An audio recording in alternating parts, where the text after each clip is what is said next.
Okay, and we are live. Excellent, excellent. Cool. Sorry, I told Jazzy to stay quiet for a few minutes as I boot up the screen. All right, so how is everyone doing right now? We already have a super chat in play, but we do have a guest right now who's... Jazzy, are you like on mute or something? Because you've been really quiet this whole time. You told me to be quiet. I know, but I didn't expect you to listen. It's your stream. I'm not stepping on any toes here. Oh, fine. I see how it is. Actually, listen to me when I say don't talk too much, because I have to get the stream started. I see how it is.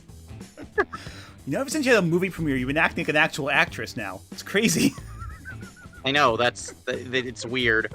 And I think on any other day I'd be hesitant to do a stream talking about someone who reviews media, but considering that I know plenty of industry folks who can't stand the particular subject of this stream, this is gonna be fun. Oh god, I can imagine. And obviously you have a lot of dirt and feelings that you can dig through. I do too, but from a very different perspective. So, welcome everyone to the stream. We have a lot of people already here. I guess a lot of people hate JelloApocalypse. Oh god. So yeah, welcome. It's not gonna be a super long stream, but it is gonna be a very dense stream because we have a lot to get through. Jazzy, mind introducing yourself to everyone?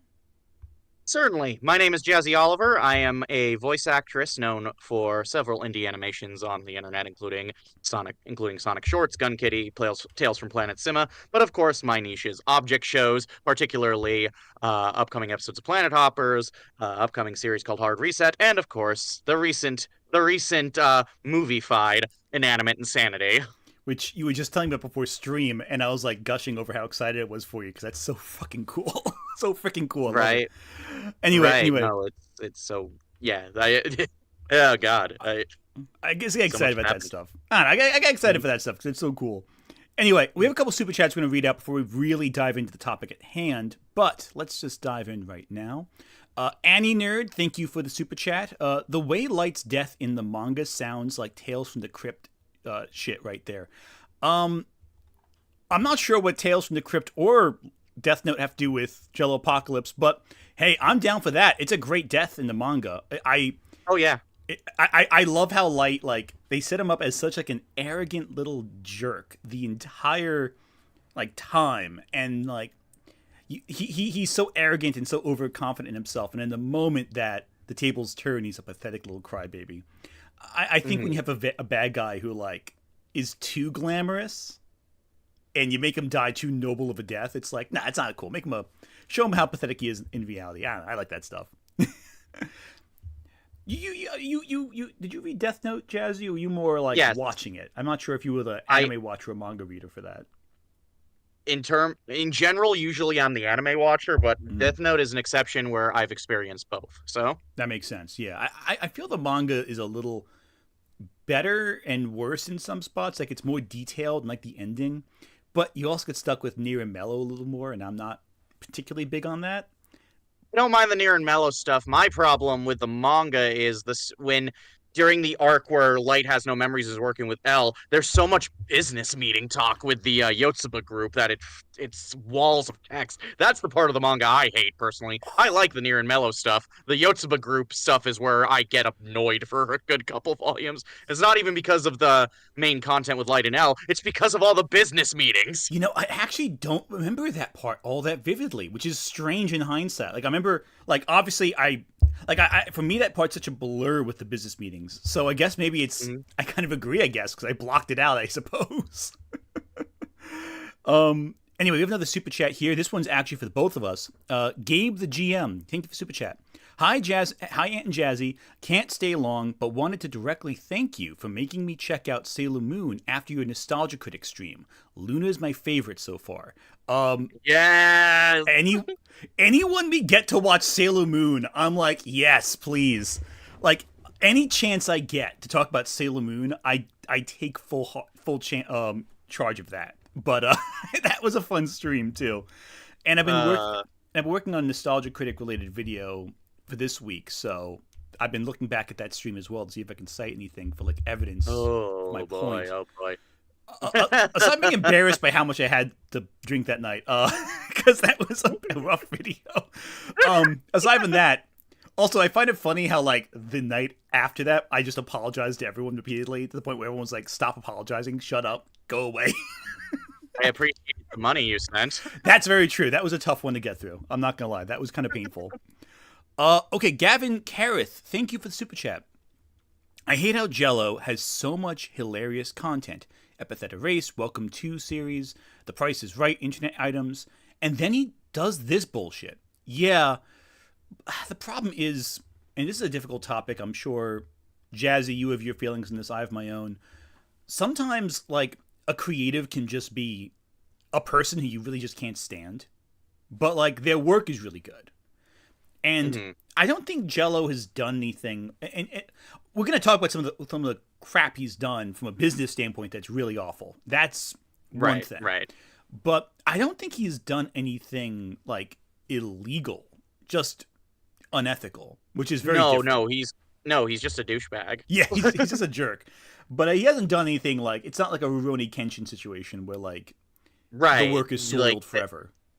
Right. There's a certain, like, there's a fine line between Rurouni Kenshin author and JelloApocalypse. Like, what, like, there's a fine line between what the issue is with both these individuals.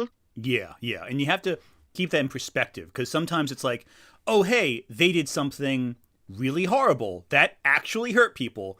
And Jello's like, he made a lot of business choices and professional decisions that have alienated him from the professional world and pissed off his peers and audiences too, but we'll get to all that later. There's a lot we're going to cover, and there's a lot of different angles we're going to look at it from. The first thing that we're going to do is we're just going to go to his channel. I'm going to close out the thing I was watching before, because that was just, what's his name, Brutal Moose put out something new, and I was watching that before I got here. I love Brutal Moose. Oh, it's great. He has a new cooking video, which I was like, oh, this is, well, it's like a food tasting video where I'm like, this is, I'm not a microwave food person at all. I like to home cook everything. So for me, like, I'm like, I can't do this. This is too much. These are just too gross. I can't. I don't know. That's my pet peeve. I might be insulting like 10 people's favorite like comfort foods, but I'm sorry. Anyway, before I piss too many people off, what started me down this path of knowing I had to talk about JelloApocalypse this week was this One Piece video. Adrian Parchman, thank you for the super chat. If you are going to cover his Studio Ghibli video, I suggest watching Anime America and Phantom Strider video on their ranking of the movies. Of course, the video is 3 years older. We can do that another time. There's a lot we got to cover with Jello. Right. I would be happy to cover more Ghibli rankings, though, in the future. Right. There is a specific aspect of the Ghibli ranking I want to talk about, but I don't know if we're going to be watching the whole thing. But I do want to talk about his, I'll be kind and call it lacking analysis of two particular movies. Yeah. They might be the same two I'm thinking of, or more. Right. Or I might be thinking of more. I'm not even sure. I might have forgotten a few. I'll say right now, it's I want to talk about specifically his opinions on When Marnie Was There and Only Yesterday. Oh yeah, same. Putting those two at the dead last. We'll get to that. Because I have a lot of feelings on that. I do want to pace things out slightly. Predator69, which is a nice name. Thank you for the super chat. Watch Arthindale's video on Jello. It's good. I will definitely recommend that. Anyone watch that? That's a good one. Can't say we'll watch it today. We don't have all the time in the world. We got a lot of super chats all at once. The released Golden. I always forget. I always can never read your name. The released Golden. I can never. Your name is always a long one. The released Golden Heart Soul. Thank you for the super chat. I later sent this video on to my One Piece friend, who agreed it was funny, but it was, I'm going to put my Western political in the Eastern cartoon and see nothing wrong. I should stick to his shows. I don't know if politics is why I have an issue with JelloApocalypse's One Piece video. I'll get to why when we watch it, but and Corinth, thank you for the super chat. The McRib is back again, at least where I live. That's important information. Finally some good news. Finally some good news. Jazzy says after having a movie premiere. Which I would say would be the best good news in the world. I don't know if my sarcasm. I've never had a McRib, and it's not something I'm interested in having. So. I'll be honest with you. I'm more of a Wendy's guy if I go for fast Same. food. Yeah, right, because they have better quality burgers, better fries. It's Wendy's, or since I'm from Texas, I do like me a good Whataburger. So. We don't got that in New Jersey. We got Five Guys in New Jersey, which is a very different type of taste. I do like Five Guys. Five Guys is like really, I love Five Guys. Very different, I imagine, than like the Wendy. It's very different than the Wendy's burger. It's like a real. Anyway, we're getting sidetracked. It's like when people say Chipotle is fast food. I don't know. I don't know. Anyway, how caught up are we in One Piece? I am not caught up in One Piece. That is a thing I want to point up right now. I tried watching through One Piece once upon a time. I liked it, but the farthest I got to the end of the Arlong arc, which in fairness was a good arc. I just didn't have any interest to continue personally, just because I was a bit intimidated by, I know some One Piece fans are going to groan the minute I say this. I was a bit intimidated by how many episodes there were. Yeah, it's a big commitment. Right. And now finding out, I guess Oda defended, the Rurouni Kenshin author, and now that's kind of left me with no desire to continue watching One Piece, if I'm being 100% real. Yeah, he's done that. That the way they treat the author of Kenshin is a real strange one. I was caught up with Wano, and I've been behind ever since. For me, I go through periods where I binge read One Piece en masse, and then put it aside and forget half the details. But the key things I'm going to point out here. It's not going to be a thorough analysis of this video because Jello does jump through a lot of ideas and criticisms that are really awful. I am going to point out the big ones, though, because if I nitpick everything like I would, say, the Nostalgia Critics Sailor Moon video, we'd be here for, 5 hours. We'd be here for a while. So I think we're at a decent point where we're not going to nitpick specific details, and we'll just kind of watch the video as is and be able to kind of go over to the analysis in a blanket. Mm-hmm. But unlike a video I want to watch after, I don't exactly have much that I can personally nitpick. So what I'm going to do is I'm going to pause and stop as we go to focus on a few key elements that are really messy, but we'll get there. Mr. Mister, thank you for Super Chat. Hey, remember when Just a Robot stole all his media opinions from this guy? That certainly bodes well. Just a Robot stole his opinions from JelloApocalypse? That seems strange, considering where they land on the political spectrum. Right. That's a little strange. I don't know how I feel about that. Anyway, let's keep going with this. The story of Loosey Goosey. He plays things fast and loose, but he got too loose, and now he's all wiggly. He's made of rubber. How did that happen? Yo, the government has been lying to you. I want to die. Yep. I already hate this already. Yeah. So I'm gonna go. Let me tell you my big annoyance with watching any JelloApocalypse video. The man constantly talks like he's a side character in an old Ego Raptor animation, and it never stops. And I get so annoyed listening to him.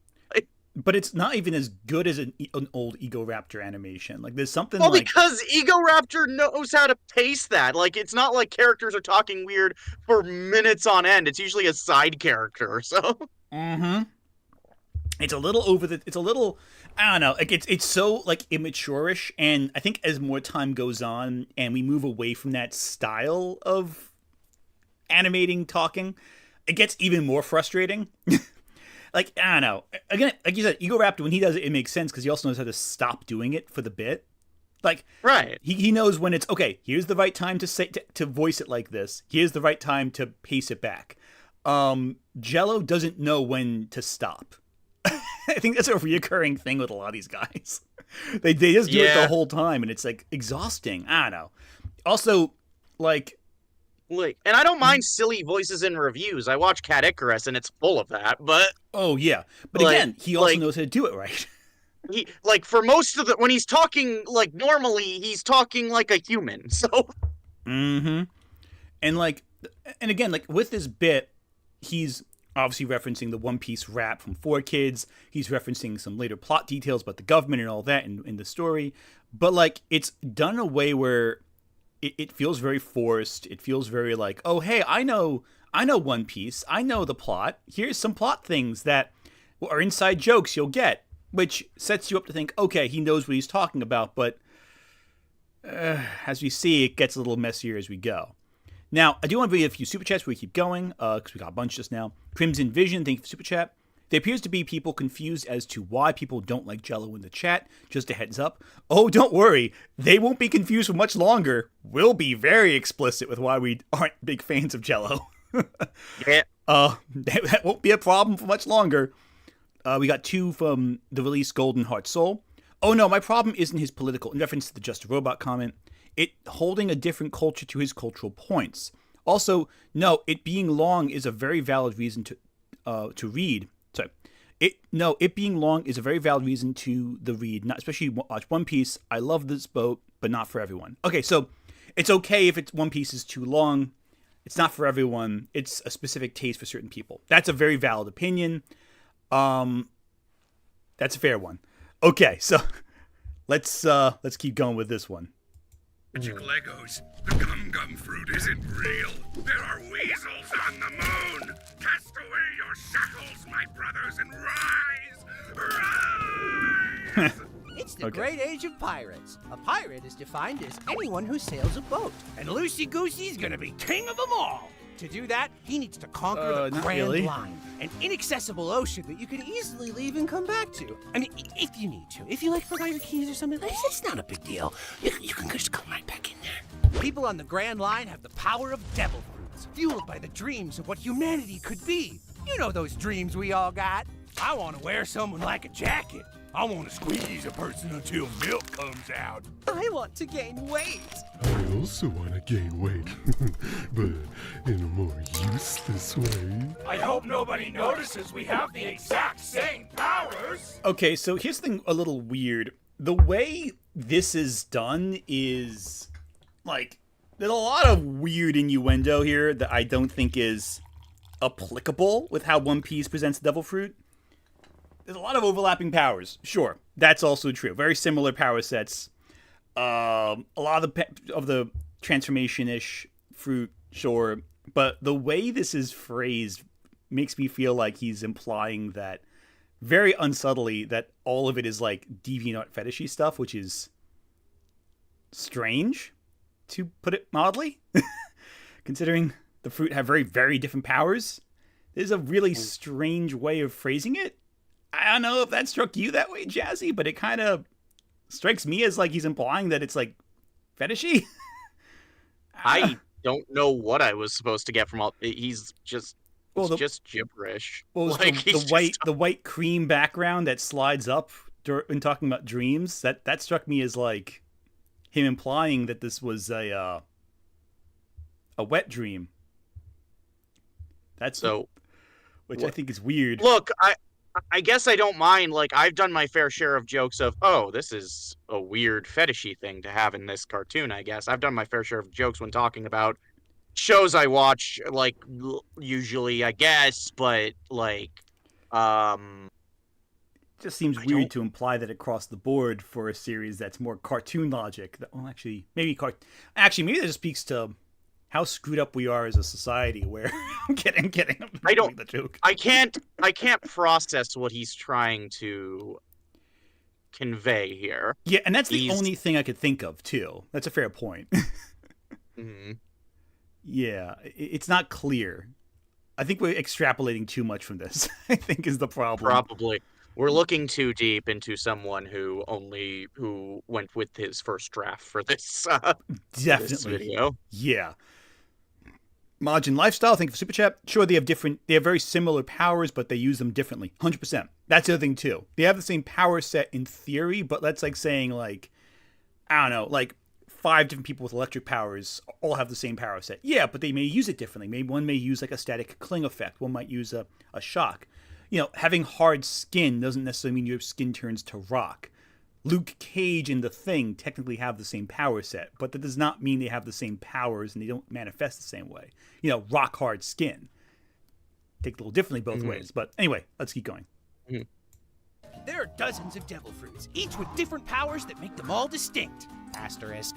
Parameciums are silly boys that turn you into a sinky, stinky weirdo. Loogie Froogies give you control over an element. You can squoogle your body to avoid attacks and also generate Something? which parameciums can't do. Except for the ones that can. Those are called special parameciums, which can also be spelled like this. And then there's furries.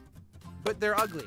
With such varied powers, Old Peas is pretty wacky. Which is to say most fights are just two people whacking each other until one of them decides to fall down. Nope, that's not even remotely true.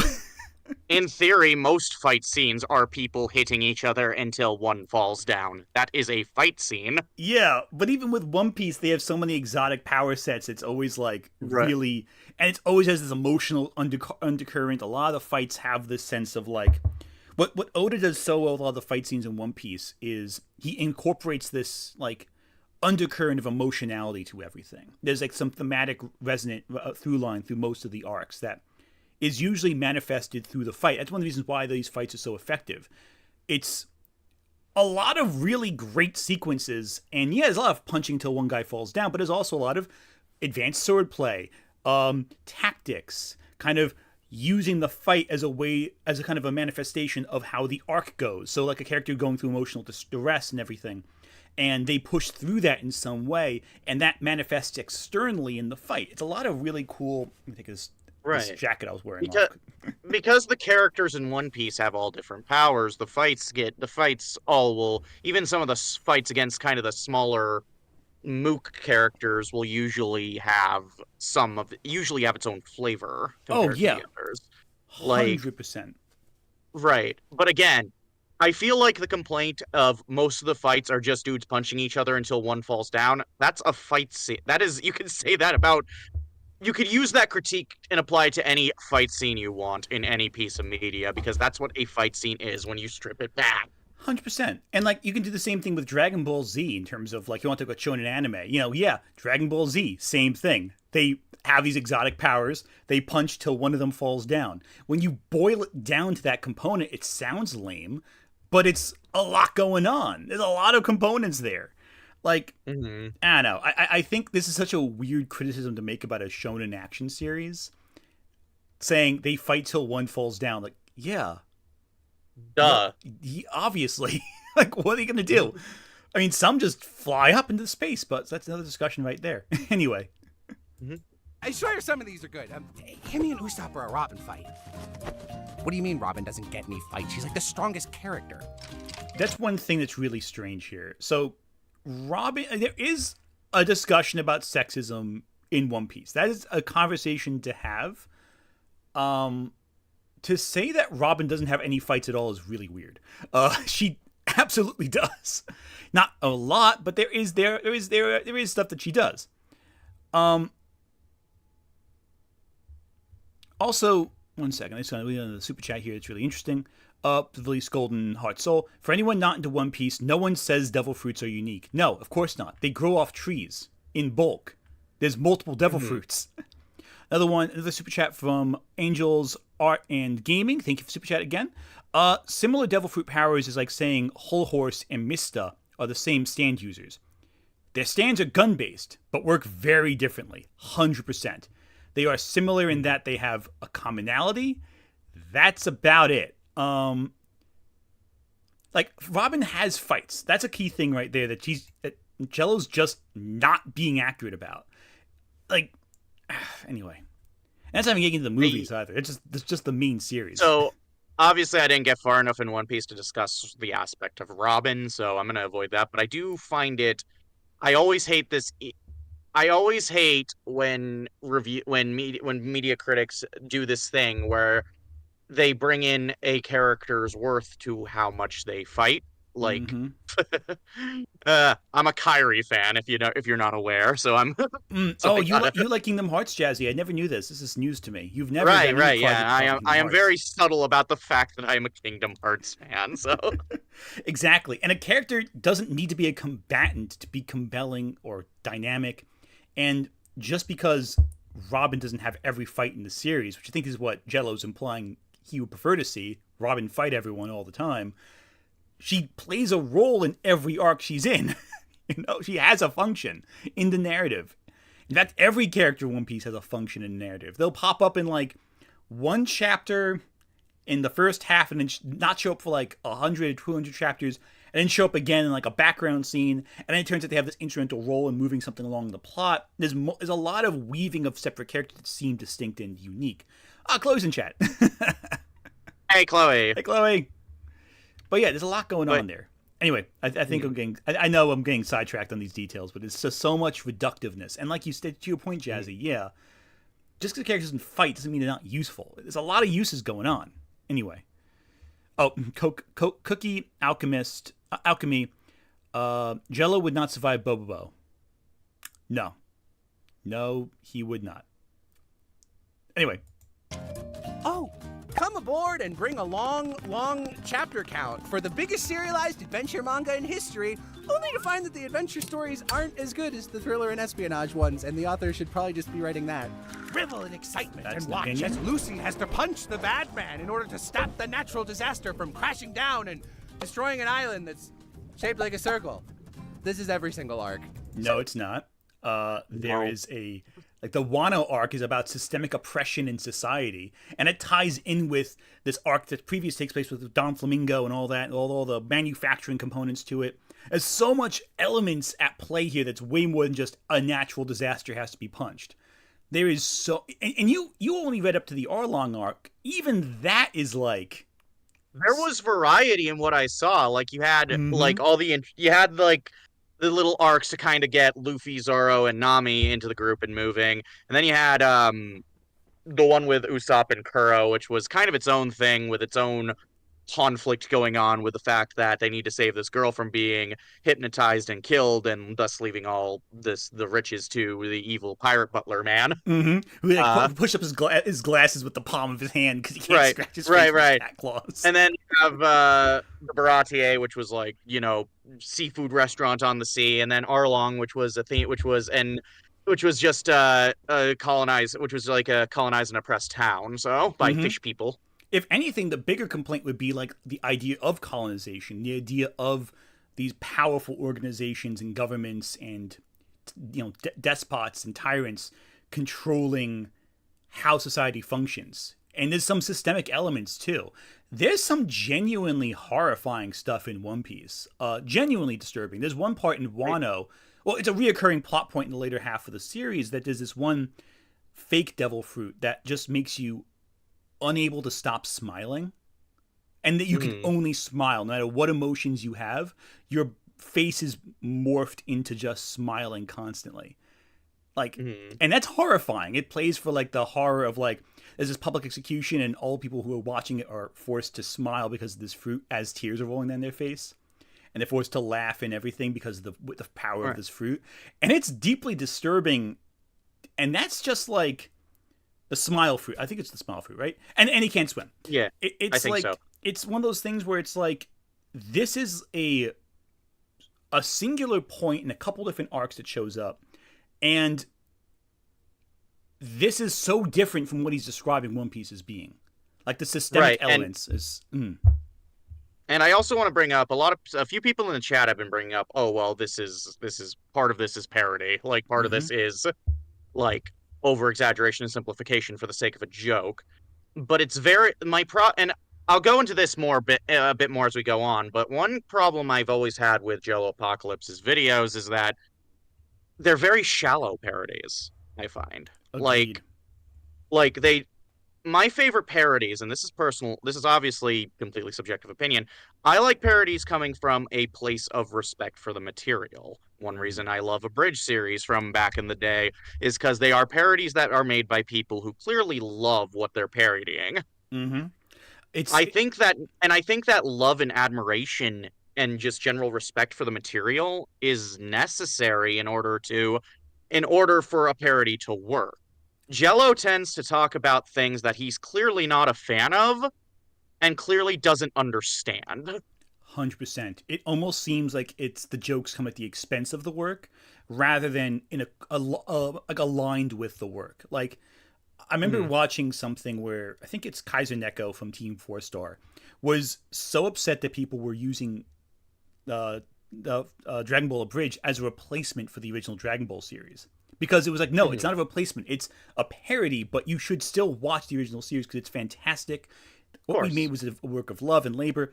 And, like, you can see the passion right there. This almost feels, and as we get further in the video, it feels more apparent about that he intentionally made this, that Jello made this, so this is One Piece thing, as to take the shit out of, to take the hot air out of the series, to kind of take the crap out of it a little bit. It's just really disturbing to me. Not disturbing, but upsetting. Mm-hmm. It's like, I don't. And someone asked, like, do I think, like, you could still do parody of something you don't like, and just make fun of it? Sure, but I think in this regard, when you're trying to do parody mixed with mild media analysis, that doesn't work if you clearly don't have any respect for the material. So I think one of the few exceptions would be something like Shrek, which just happened to be a good story, but also a very mean-spirited satire of the Disney company, which again, it's Disney, so that's a little more acceptable, I think. But, like, beyond that, it's, you gotta have some passion for it. There's a few super chats I want to read before we keep going. The release Golden Heart Soul, thank you for super chat once again. Also, Robin is not a fighter, she's an archaeologist. Exactly. So again, the value of non-combatants in a story is so vital. And when you boil it down to how good are they in a fight, it's so useless. It's such a useless conversation. Jordan, Jazzy, Jordan's here. Yeah. Why does Jello sound like a baby? Hi, honey. Honey, I made that exact complaint when we started the video, where I find the way he talks in these things so annoying. God, yeah, it's ridiculous. And Mystic Blue, thank you for super chat. You forgot the child of the executed was affected. Yeah, 100%, right there in front of the execution. Again, it's been a while since I've read the Wano arc, so there's some details I'm a little hazy on. I apologize for making any errors there. But that element stuck out a lot to me when reading it. It was, and of course when I read One Piece, I'm reading it like really quickly, so that's the thing too. It's not, I'm not doing a deep analysis of One Piece right now. I'd rather like to reread it before making any declarative statements about it. But let's keep going. Wait, he never mentions Frankie? I just realized that, and I just saw that comment just there. He never mentions Frankie in this video. Yeah. Oh, jeez. That's pretty important, actually. Kind of on the main crew. Anyway. He gets worried that the 12-year-old boys who read his boob comic don't think it's cool enough. So he decides to draw everything on fire for a few panels and then forgets about it. He's on fire! He must be from the jungle! What? Not really.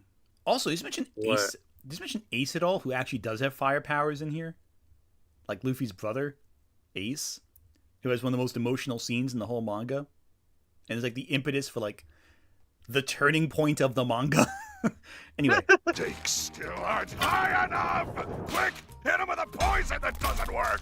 I see the crew we're cruising the sea with. Alola I don't think he mentions is the Ace. right-hand man who holds his swords like an idiot and can teleport in front of any woman. So long What do you as mean he it's holds his swords like an idiot? He's holding his swords with his hands. And his teeth. And he has a third one. And his third one in his mouth, because people don't have 3 arms, you see. Yes, and not just that, but like, it's a technique he's developed, and people do make fun of him for it at first, and then they get their asses kicked, by him with the style. Like, I'm confused by holds his swords like an idiot. Like, he's even in the panel being drawn, he's holding them like swords. Exactly, and he has a certain style of using it that's consistent and evolves over time. Like, what is he? I'll probably say this many times throughout this video. What the fuck is he talking about? Nothing intelligent, I don't think. And again, Zoro's biggest trait that's most famous is he gets lost all the time. Like that, the swords, and he gets lost everywhere. It's like, there are 2 things you can easily make fun of. The one being lost is the easier one. Say it's like taken from Ryuga from Rama 1/2, or Ryuga, how do you say his name? Like, people get on my case for like mispronouncing everything, so I'll just assume I'm not saying it right at this point. Greetings. Nami is a cat burglar who gets more pussy than the rest of the crew combined. My Interesting takeaway. In light of recent allegations, our crew has decided to cut ties with Mr. Vinsmoke. We are currently in talks to replace him with the hot, suave, good version of Sanji from the Netflix adaptation. Sanji's a great character. Like, yeah, he's never like invaded anyone's like. He's never been like really invasive to anyone. When someone tells him no, he stops. He's not the way they make it sound like he's like a Master Roshi type, but that's not at all remotely accurate to how he is. Also, there's more to the crew than these characters. There's a lot more. Where's Tony? Tony Chopper. I'm sure I'll get to him if we give him a second. He's open. Okay, now Robin is the most interesting character in One Piece. She's a woman! Sorry, I guess that's all the time we have. Marketable plushie, fish, bones, the rest. Main the mizzen mast, the main cast, where most of them are so mid that their boat has more personality than they do. Whoa! You didn't tell me our boat was from the jungle! Trade in your straw hat for a tin What's foil the one. joke Delve about deep being into from the mysteries of jungle? world. Yeah, I think it's. I don't think I remember clearly. I think it's like a couple characters have fire powers from the jungle, but I can't remember specifically. There's a lot of characters in One Piece. I feel like I'm forgetting someone obvious. It's not like a particularly good. I don't get it. Like a lot of people are saying, "Oh, it's meant to be funny." I don't get the jokes. Yeah, what's the punchline? What's there's no punch. Like I'm waiting. Like I think of Ace when I think of firepower, but that's I don't know. I don't Skypiea. I guess Skypiea. I don't. There's not. It's not like I don't know. It doesn't really make any. Is it Ace he's talking about? Okay, I guess that makes sense, but like I don't know. Fight back against That's not really what I think of when I all-powerful think of evil Ace. government and the lapdogs who work as their enforcers. Except the ones the author thinks we're supposed to like, even though they're free the oppressed peoples of the world in a setting where all slaves will eventually become racist slavers themselves. Oh, That's not actually what happens there, buddy. that's not good. Listen, the author has great ideas, but he's not always so good at the execution. Just look how long it takes for him to execute this freckle guy. Oh, that's you. No, that's not okay. That's really not bored. okay. Okay, so I'm bored. Okay, so Jazzy, okay, we'll get through this quicker. I swear. But Jazzy, imagine this. You're a fan of you've read or seen Fullmetal Alchemist, right? Seen bits and pieces. Okay, bad example then. I was gonna say, imagine if someone made a Mace Hughes joke, from Fullmetal Alchemist. Okay. Yeah, that's the best way I of get where you're explaining going. it. I know that. I know enough to get that. Yeah, I get you. Okay. Yeah. That's like, no. Make fun of the dog and the girl fusing. That's okay, but if you if you make like that's fun. That's acceptable. In fact, it's encouraged. But Ace, no. Anyway. Don't worry, Loopy. We got a better one in the back. And guess what, baby? He's from the jungle! That's also not. That jungle lore was actually foreshadowed in exactly one panel 400 chapters ago. Don't you feel stupid for not noticing? Oh, don't worry. If you missed it, you can always catch up on the lore by skimming a fan wiki that insists on spelling every proper noun wrong. Because that's what some weebs called them back in 2001. Here, my man, let me pay you in bellies. What's that? You think these bellies and the story are both overstuffed? Pish and Shaw. Oda doesn't need editors. Old Peas has 1,100 chapters and twice as many named characters. I'm sure all Here's of these where guys this are pisses me off the absolutely most. essential. How many of them could you possibly cut while telling the same story?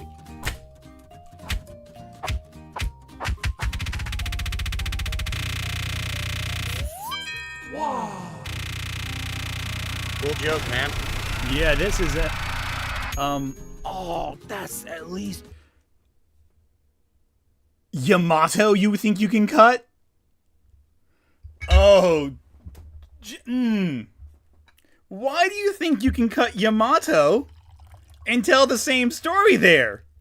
Yamato's kind of important. Well, this is like, okay, not only are you just saying, oh, we can just cut all these characters out, no big deal, but like, did you think we wouldn't look to see which characters you're cutting out? These are like pretty major characters, actually. So this is one thing I can't stand about Jello's writing is he will constantly insist his own like input and writing into like what he thinks would be better, and he does it in a way that's kind of reeks of arrogance to me. Extremely so. Especially this, because he doesn't explain why these characters can be cut and to tell the same exact story. What is the same exact story? Like, he cut out a bunch of major samurai characters who involve this whole time travel plot and everything. And there's so many, like, the fact that Wano's fresh in my memory really makes me get pissed off by this. Oh, right. Yamato's a trans character. Oh. Yeah. Jello. You want to talk? You want to tell me why we're cutting out the trans character? You want to tell me? Oh, but don't worry, Jazzy. There's 2 in this arc, and I think he cuts both of them, actually, looking at this. Uh-huh. I think. You want to tell me? You want to tell me, Jello? Yeah, I'm going to say this. Some of his videos show a weird dislike of women. Like, I know. Oh, yeah. Like, the problem is... And Jazzy, this might be a personal opinion of mine. When someone really insists that they're feminist, like really insists that they're like for women and in support of women, those are the people that usually are the least respectful of women. I've noticed. No, I remember seeing a tier list he did of the Ace Attorney characters, specifically of the sidekicks and prosecutors. All of the women were like lower tier, and like he had this weird hate boner for Kay Faraday from the Investigations games. Why though? He hates Kay Faraday. He hates Maya Fey. He doesn't like Trucy. He doesn't like any of these women. All of these tier lists for Ace Attorney characters, the women are mostly at the bottom. That sucks. That really sucks. And again, not every character is going to be an active participant in how the plot is resolved, but there's still characters with arcs and influence on the narrative, and that's weird. That's weird. Again, but that's a strange one. I don't know, but it almost seems like the characters he likes are a little almost fetishistic, almost with Nico Robin especially. The way he praises Nico Robin especially, it almost feels like a little too praisey. You know what I mean? I'm not finding the right words for it. Don't sound weird. I'm not talking almost like they're elevating her a little too much, to the point where it's this seems a little simpy, if that makes sense. I don't know. I'm not phrasing that correctly. And I'm not saying that JelloApocalypse is any of this, but it just feels like through the works that he's put out, that's the vibe I get. But I'm not saying he is that. I'm just saying it's the impression I get from his works. Right. It's for all I know, he is not transphobic. I'm getting vibes. Yeah. I don't know. It's hard. It's when you want to insist on cutting out the only trans representation in the show, it's why? Why would you do that? I am seeing though in chat they are saying that the one character Kiku is not cut. Okiku is not cut, but I don't see that. I don't see the character here. I thought I did. I might be mistaken because the screen is just darkened out a little bit, but there's a few, so half of the trans characters from Wano are cut, and I'm sure he cut out all the drag queens. Represented. And I have a feeling he cut out most of the drag queen characters in that one island, who are all can change gender, canonically. Okaku, Okaku. Sorry. Okay, so let's read some super chats real quick because there's a bunch we just got at once. Thoughts on Epithet Erased? We'll get to that later. That's okay. Because Never watched it. I'll get to that later. Okay, so I'll just say it right now. I think it's all right. I think it's okay. I thought it was a little slow. It wasn't bad though. I enjoyed it, but I didn't love it. I liked it. It was an okay series that I personally didn't love, but I know some people really adore. I thought the character designs were really cute, but I digress. Post Boy, thank you for super chat.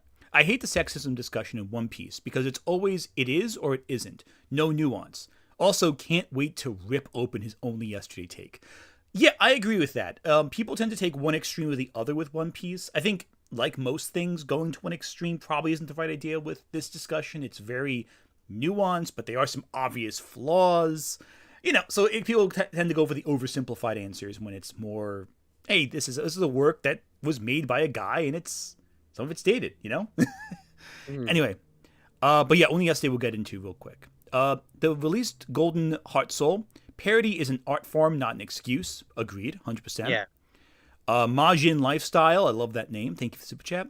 He thinks Frankie is useless and could have been written out, even though he's the reason the last 700 chapters were possible. He thinks Frankie's useless? Oh, God, I gotta really question Jello's use of the word useless if he thinks Frankie's useless. That's ridiculous. Anyway, Baichi Apiodera, thank you for the super chat. So that jungle joke is probably referencing that Luffy, Ace, and their brother were all trained in the jungle. Also, he may be dumb.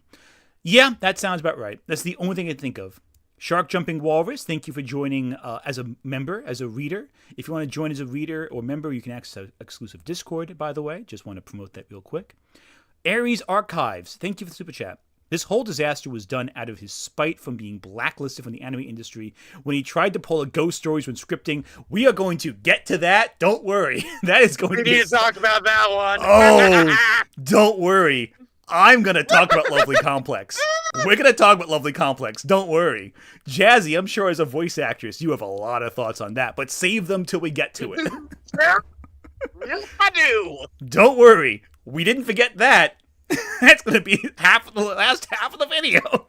Anyway, the release Golden Heart Soul, once again, going to spoil a joke in this video.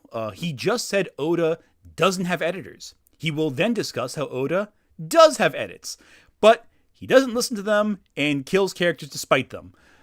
Yeah, it's almost like Jazzy. It's almost like JelloApocalypse doesn't think things through before he writes them. And again, first draft. First draft. I swear to God. No edits, first draft. High production value. Cookie Alchemist, thank you for super chat. Not to spoil another joke, but the joke about Toei making the one panel we better by making them breast boobily rubs me wrong. Like, because Toei also does Precure. You know, Magical Girl Sentai.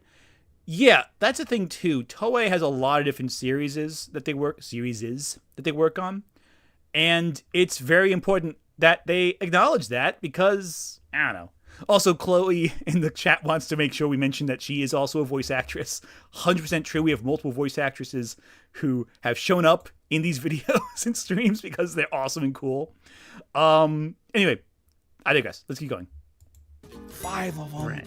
I'm glad we wasted pages on these dudes instead of seeing the Straw Hats actually have any kind of dynamic with each other. Who cares about that? I have to know the name of the weapon meaningful that interaction. Let's check out the Q&A constantly corner, talking where the author and hanging answers out. only the most enlightened of questions from the 12est of year-old readers. Who's fuck-ass Joe? I'm so glad you asked. Fuck-ass Joe has a really interesting backstory. My editor said I couldn't include it, so I murdered him, because nobody tells me what to do. Anyway, he drifted through the Calm Belt, which has no currents, and you shouldn't be able to drift through it, but I forgot. Then he met another character and became a pirate. Thanks so much for your question. So because Oda has a lot of backstory for his minor characters, that's a bad thing? That he has arcs and... I'm so lost at your point here. Yeah, it's like, so what's going on, Jello? Is he saying that because characters have backstories that are complicated and interesting, that's a bad thing? That makes no sense. Lick the syrup off of Normie's body. Watch as breasts grow larger, negative space grows rarer, and the art gets sketchier and sketchier because the artist would literally rather kill himself than accept help from or credit any of his assistants. Why do you say that? That's not doesn't true. Okay, look, you could say plenty wrong about Oda, but, like, doesn't he credit his editors? Yeah, many of his editors go on to become, major manga artists, too, after working with him.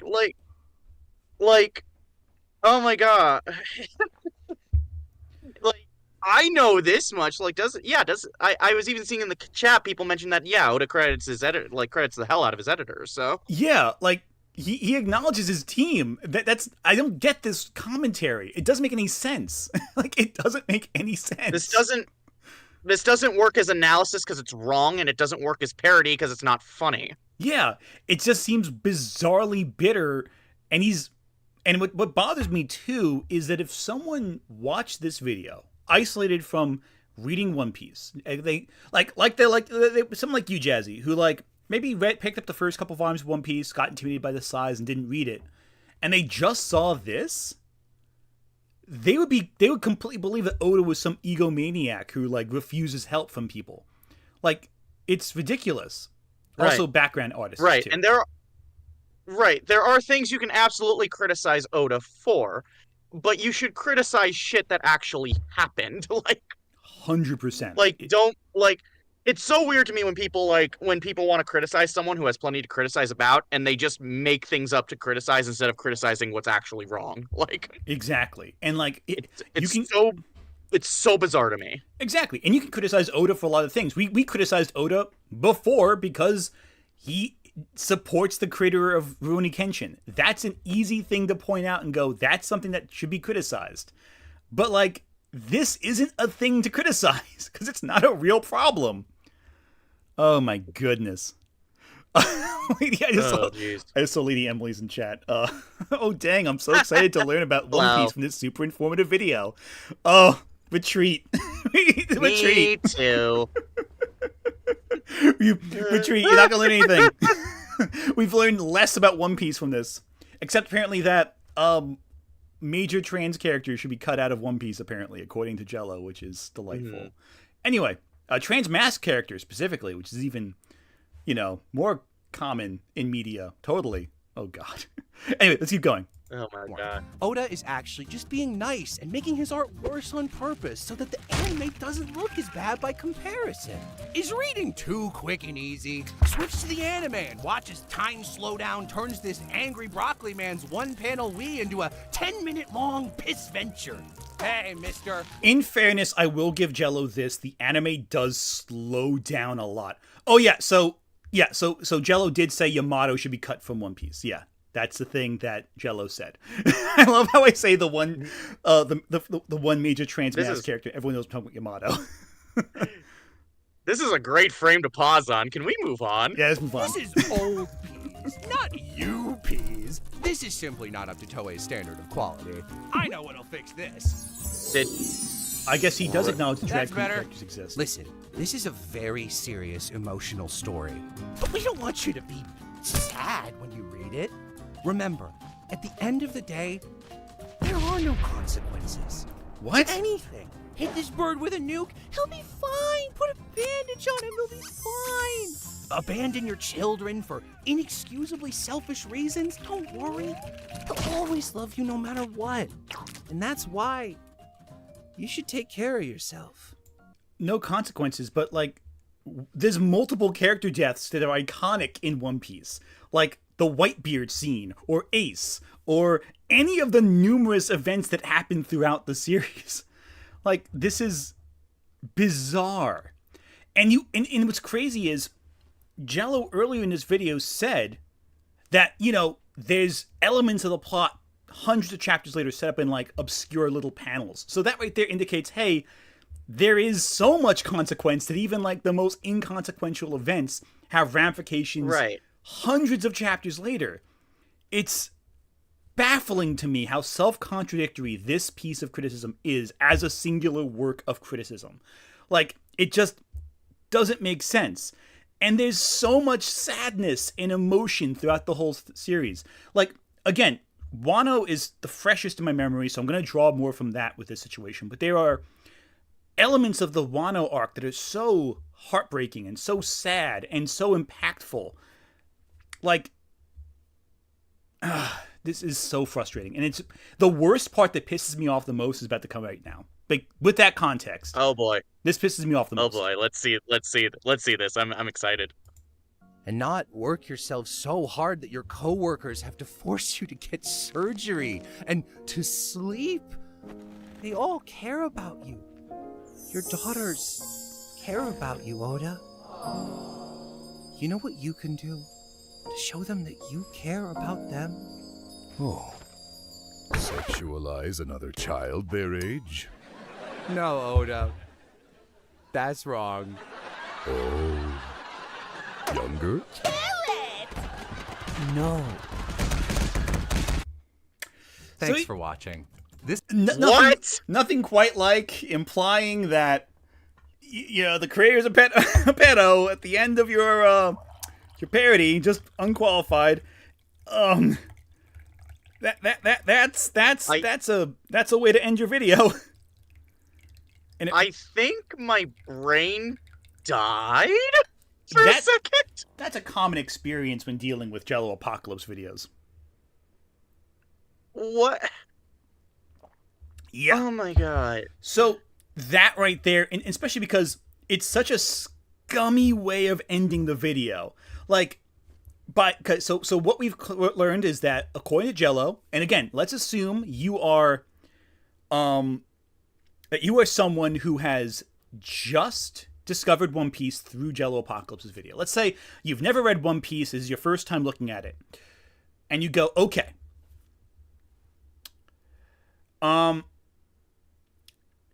What you can figure out is the show has no consequences, nothing matters, but everything matters. There's too many characters, and none of them have any impact in the story.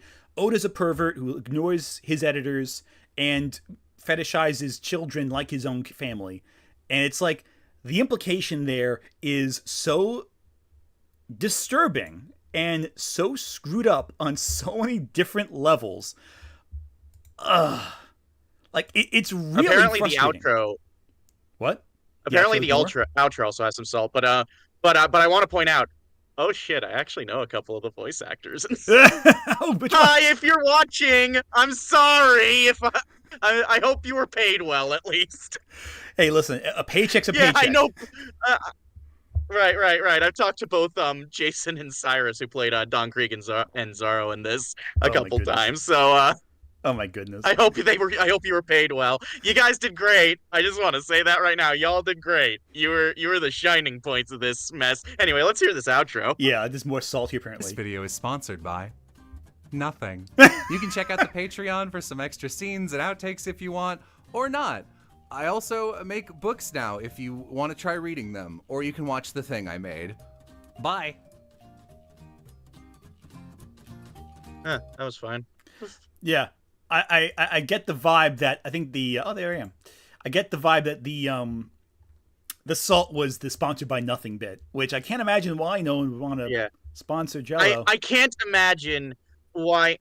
So I know, Ant, we talked about doing the RWBY one next, but I'm actually curious. Mm-hmm. Considering I'm more of a fan of the franchise I'm about to suggest, would it be more fitting if I were to talk about the Kingdom Hearts one? Oh, yeah. I do think we can just reference what we're going to say about the RWBY one after the fact, but we can definitely do Kingdom Hearts, because that's way more your cup of tea. If you want a short, in a nutshell version of what I think of the RWBY one, it's bad, wrong, and he broke NDA to make a joke. So I don't have a particular fondness for that video. No. I know people want, in terms of RWBY criticism videos, people want to shit on the people like shitting in for the Lady Emily wants to be in for Kingdom Hearts. Oh, Kingdom Hearts? Okay. Actually, I can do that. Let me add you. Yes, let's do this. I can actually add you. 1 second. Do it. Let me. How do I do anything? How do I do? Lady Emily, I can actually add you. Do you want me to? Really? Okay, let me add you real quick. Yeah, let's do this. I'm so excited. Okay, cool. How do I add people in Discord? I'm so bad with this. You have to press. There's like. Oh God. Yeah, I'm it's trying always. to figure it out. Oh, here you go. Oh, here. Add friends. Here you go. Cool. All right. Cool. I am going to add you in for this. Oh, that's right. Your name's actually not. Oh, what is your? I always forget how. Oh yeah, there we go. That's how you say it. There we go. Cool. And Jazzy. Oh no, it's already in. Perfect. Excellent. All right. Cool. All right, Lady Emily, you're in. All right. Cool. You're in. Yeah, okay, hello, cool. hello. I'm in. Hello. Hello. We've just expanded to... Welcome to our stream. Let me actually really quickly add your icon into stream real quick. Because that's... Yes. Oh, this is going to be 1 fun. second. So how are you feeling, by the way? I'm okay. I spent the weekend at Anime Con. I'm quite tired. How? You are like the second person I know who's gone to an Anime Con this weekend. I'm very jealous. Do you know when the last Anime Con I went to was? 2019. It's terrible. Oh, damn. This was my first one since 2016. I had a friend who was coming to stay with me because they're doing press out there. And I was like, yeah, I'll go to the con with you. That's so awesome. So wait, Lady Emily, have you ever met Jazzy before? I'm not sure if you ever interacted previously. We've interacted. I've never, met.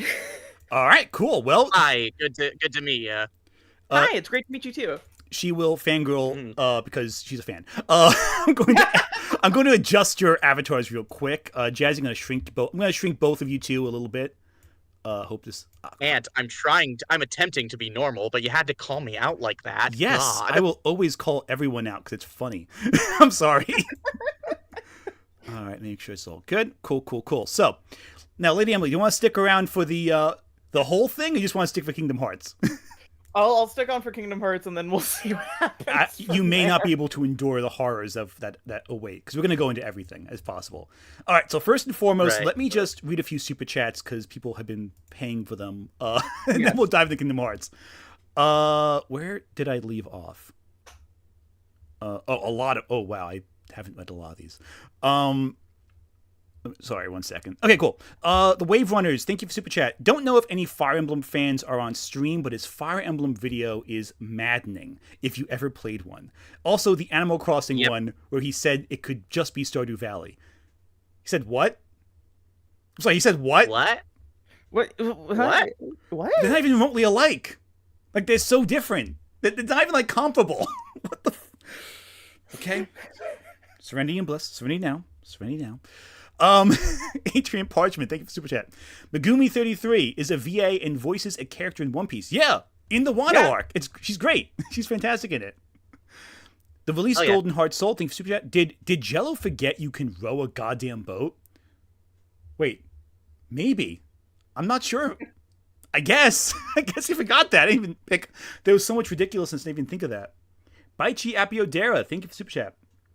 Maybe he is upset that One Piece is being considered the Lord of the Rings of our time, and a lot of now working mangaka started as Oda's assistants. Would you say it's fair to say One Piece is like the Lord of the Rings of our time? I'd say that's not an unfounded statement, at least in terms of scale of world building. Right, I'd say that's a decent comparison. It's definitely longer than Lord of the Rings. Yeah, all right, absolutely. Let's get through some new super chats fast because I do want to get to Kingdom Hearts. Majin Lifestyle, thank you for super chat. Him and Luffy and Zoro as an example for having no meaningful character interactions is insane to me because Zoro literally gave up his life for Luffy in the Thriller Bark. Yeah, exactly. Mystic Blue, thank you for super chat. Win, you've awakened the Art Gabo ant with story concept mentions. I'm not sure what that means entirely, but I accept it. I accept this unlock. I'm not sure my brain's not functioning correctly, so I'm not sure what that means entirely. Jason Altea, thank you for Super Chat. It really feels like Jello can't decide whether this is supposed to be in only criticisms or also nitpicks and observations. Yeah, that's fair. With reviewing, that can be a little tricky sometimes, dividing those two elements together. But anyway. Baichi Apiodera, thank you for Super Chat. He has a lot to make us chapter a week, you dingus. Art sucks at that speed. Yeah, exactly. It's a lot of work he's doing constantly. Aaron Hatch, thank you for Super Chat. He calls Oda lazy at drawing when Oda recently took a sudden two week due to his health because he was working too hard. Yeah, exactly. Davian, thank you for Super Chat. Jello only VAs once for One Piece. Feels like he's bitter. Oh, that's a fair point, actually. Oh, God. Okay, we're almost done with these Super Chats. I'm sorry, guys. It's taking so long. It's all good. The Reese Golden Heart Soul, thank you again for Super Chat. Hey, I just have to say this. To get closer to his daughter, he made her a key character in the main character Sanji's backstory. Power Rangers because they're fans of them. So, F that joke. Yeah, exactly. Oda does a lot of things for his family that, I don't know. Mirth Mauser, thank you for Super Chat. I get it's supposed to be a comedic exaggeration, but you can only really do that when you love something, which Jello here doesn't. And I'm sure Kingdom Hearts is going to be a product of love that he feels very strongly about. Gavin Careth, thanks for Super Chat. Damn, if anything, this makes me think One Piece is perfect and possible to critique, judging by how bad the criticism is. Yeah, exactly. What are you guys? Wait, are you guys RWBY fans? Not really. Are you two RWBY fans? No. Oh, you can go. No, I was just saying I'm not really. I've tried to watch the first volume a few times and it never really worked out for me. Yeah. Here's the thing. I like RWBY and I'm pretty caught up on it. And I was prepared to go into the video, but then I remembered, oh, he did a Kingdom Hearts video. Well, I can talk about bad media criticism of something I like just fine, but you know. And there is a thing about RWBY. Oh, sorry, cut you off there. You brought me in because you want me to defend something passionately, and so this is true. And if I can get you both to defend something passionately, it'd be even funnier. I mean, more entertaining. I mean, more fun to talk about. Anyway, Where is it left off? Oh yeah, by Chiappiodera. Oh god, why guys gotta slow down with the super chats. I mean, no, don't, but like still. Oh no, he's a miraculous one. I both do and don't want to see it. I'm assuming since he can't understand One Piece, he can't understand Miraculous. Yeah, probably not. I'm not a big Miraculous fan myself, so I can't speak to that. Oh god, I lost track of where we are. Cool. The Maestro, thank you for Super Chat. Noticed he called Oda a pedo without once mentioning his friendship with Watsuki, which is a real criticism. Again, we mentioned that before. I fully agree. Apophis, who is coming for our planet to blow us all up, hopefully sooner than later. Thank you for the Super Chat. TBH, I defended RWBY pretty hard back then because of how bad faith so many people were at the show. It took H Bomber Guy to sober me up. Hey, listen, you can still like something even if it has flaws, but I'm not a fan of RWBY, so I can't support you on that. I can't give you advice or help you on that one. I'm sorry. Dying on the hill as the one person who likes RWBY in this call. There you go. That's how it works. Adrian Parchment, thank you for Super Chat. Yay, going to an anime more convention hill New for Year's. me. Going to an anime convention New Year's. Hope it's a good time. Gavin Careth saw the RWBY video before watching the show. Kind of scarred me to see it now that I have and enjoy a ton of it. Yeah, that's the problem with these videos. If you watch these first, you're not going to like the show. You're not going to watch the show. Give it a chance. Because I'm bored. Check out Let's Make an Animal Crossing game. Maybe. Double Strike, thank you for Super Chat. He basically guts the mechanics in Animal Crossing to make it unrecognizable just because he doesn't like them. That sounds like Jello. Mr. and this is the last Super Chat before we get back in Kingdom Hearts. I'm sorry for taking so long with these. Jello writes about media that he thinks he can write better than the author, and that you, the viewer, are too stupid for not realizing JelloApocalypse is a better writer than the author. We're going to stop with Super Chats for now, because if we read the rest of these, we're going to be here all day. Let's just dive into Kingdom Hearts. I'm so sorry for taking so long in this one. It's all good. Where did I leave? I do like the Sailor Moon puns video. That's kind of funny. I will give them that. I just scrolled past Kingdom Hearts. Did I miss it? If you all see this before I do, let me know, because I feel like I missed it. You might want to screen share, and because we can't see. Oh, I'm not screen sharing? Oh, no, screen share turned off. Oh, crud. Yeah. I'm so sorry. Yeah, because it went to a new call after you added Emily. So I'm dumb. That's the problem. So you've been all staring at nothing this whole time. I'm sorry. I have the YouTube stream muted, and I was just looking at the delay. Oh, I gotcha. All right. Let's dive in. Cool. So, if you see it first, let me know, because I am trying to find it. There's also a search bar. And right. I could just do that. That would be the smart thing to do. But that's too intelligent for me. I'm not sure how I can... Here we go. Kingdom Hearts. Kingdom Hearts is a video game series that uses Disney characters to trick you into playing a fan fiction written by a monkey. Oh, God. Sora. Okay. Dang, out the gate. Oh, God. Take it away. Whichever one of you want to go first, just speak it. It's all good. There's no rules here.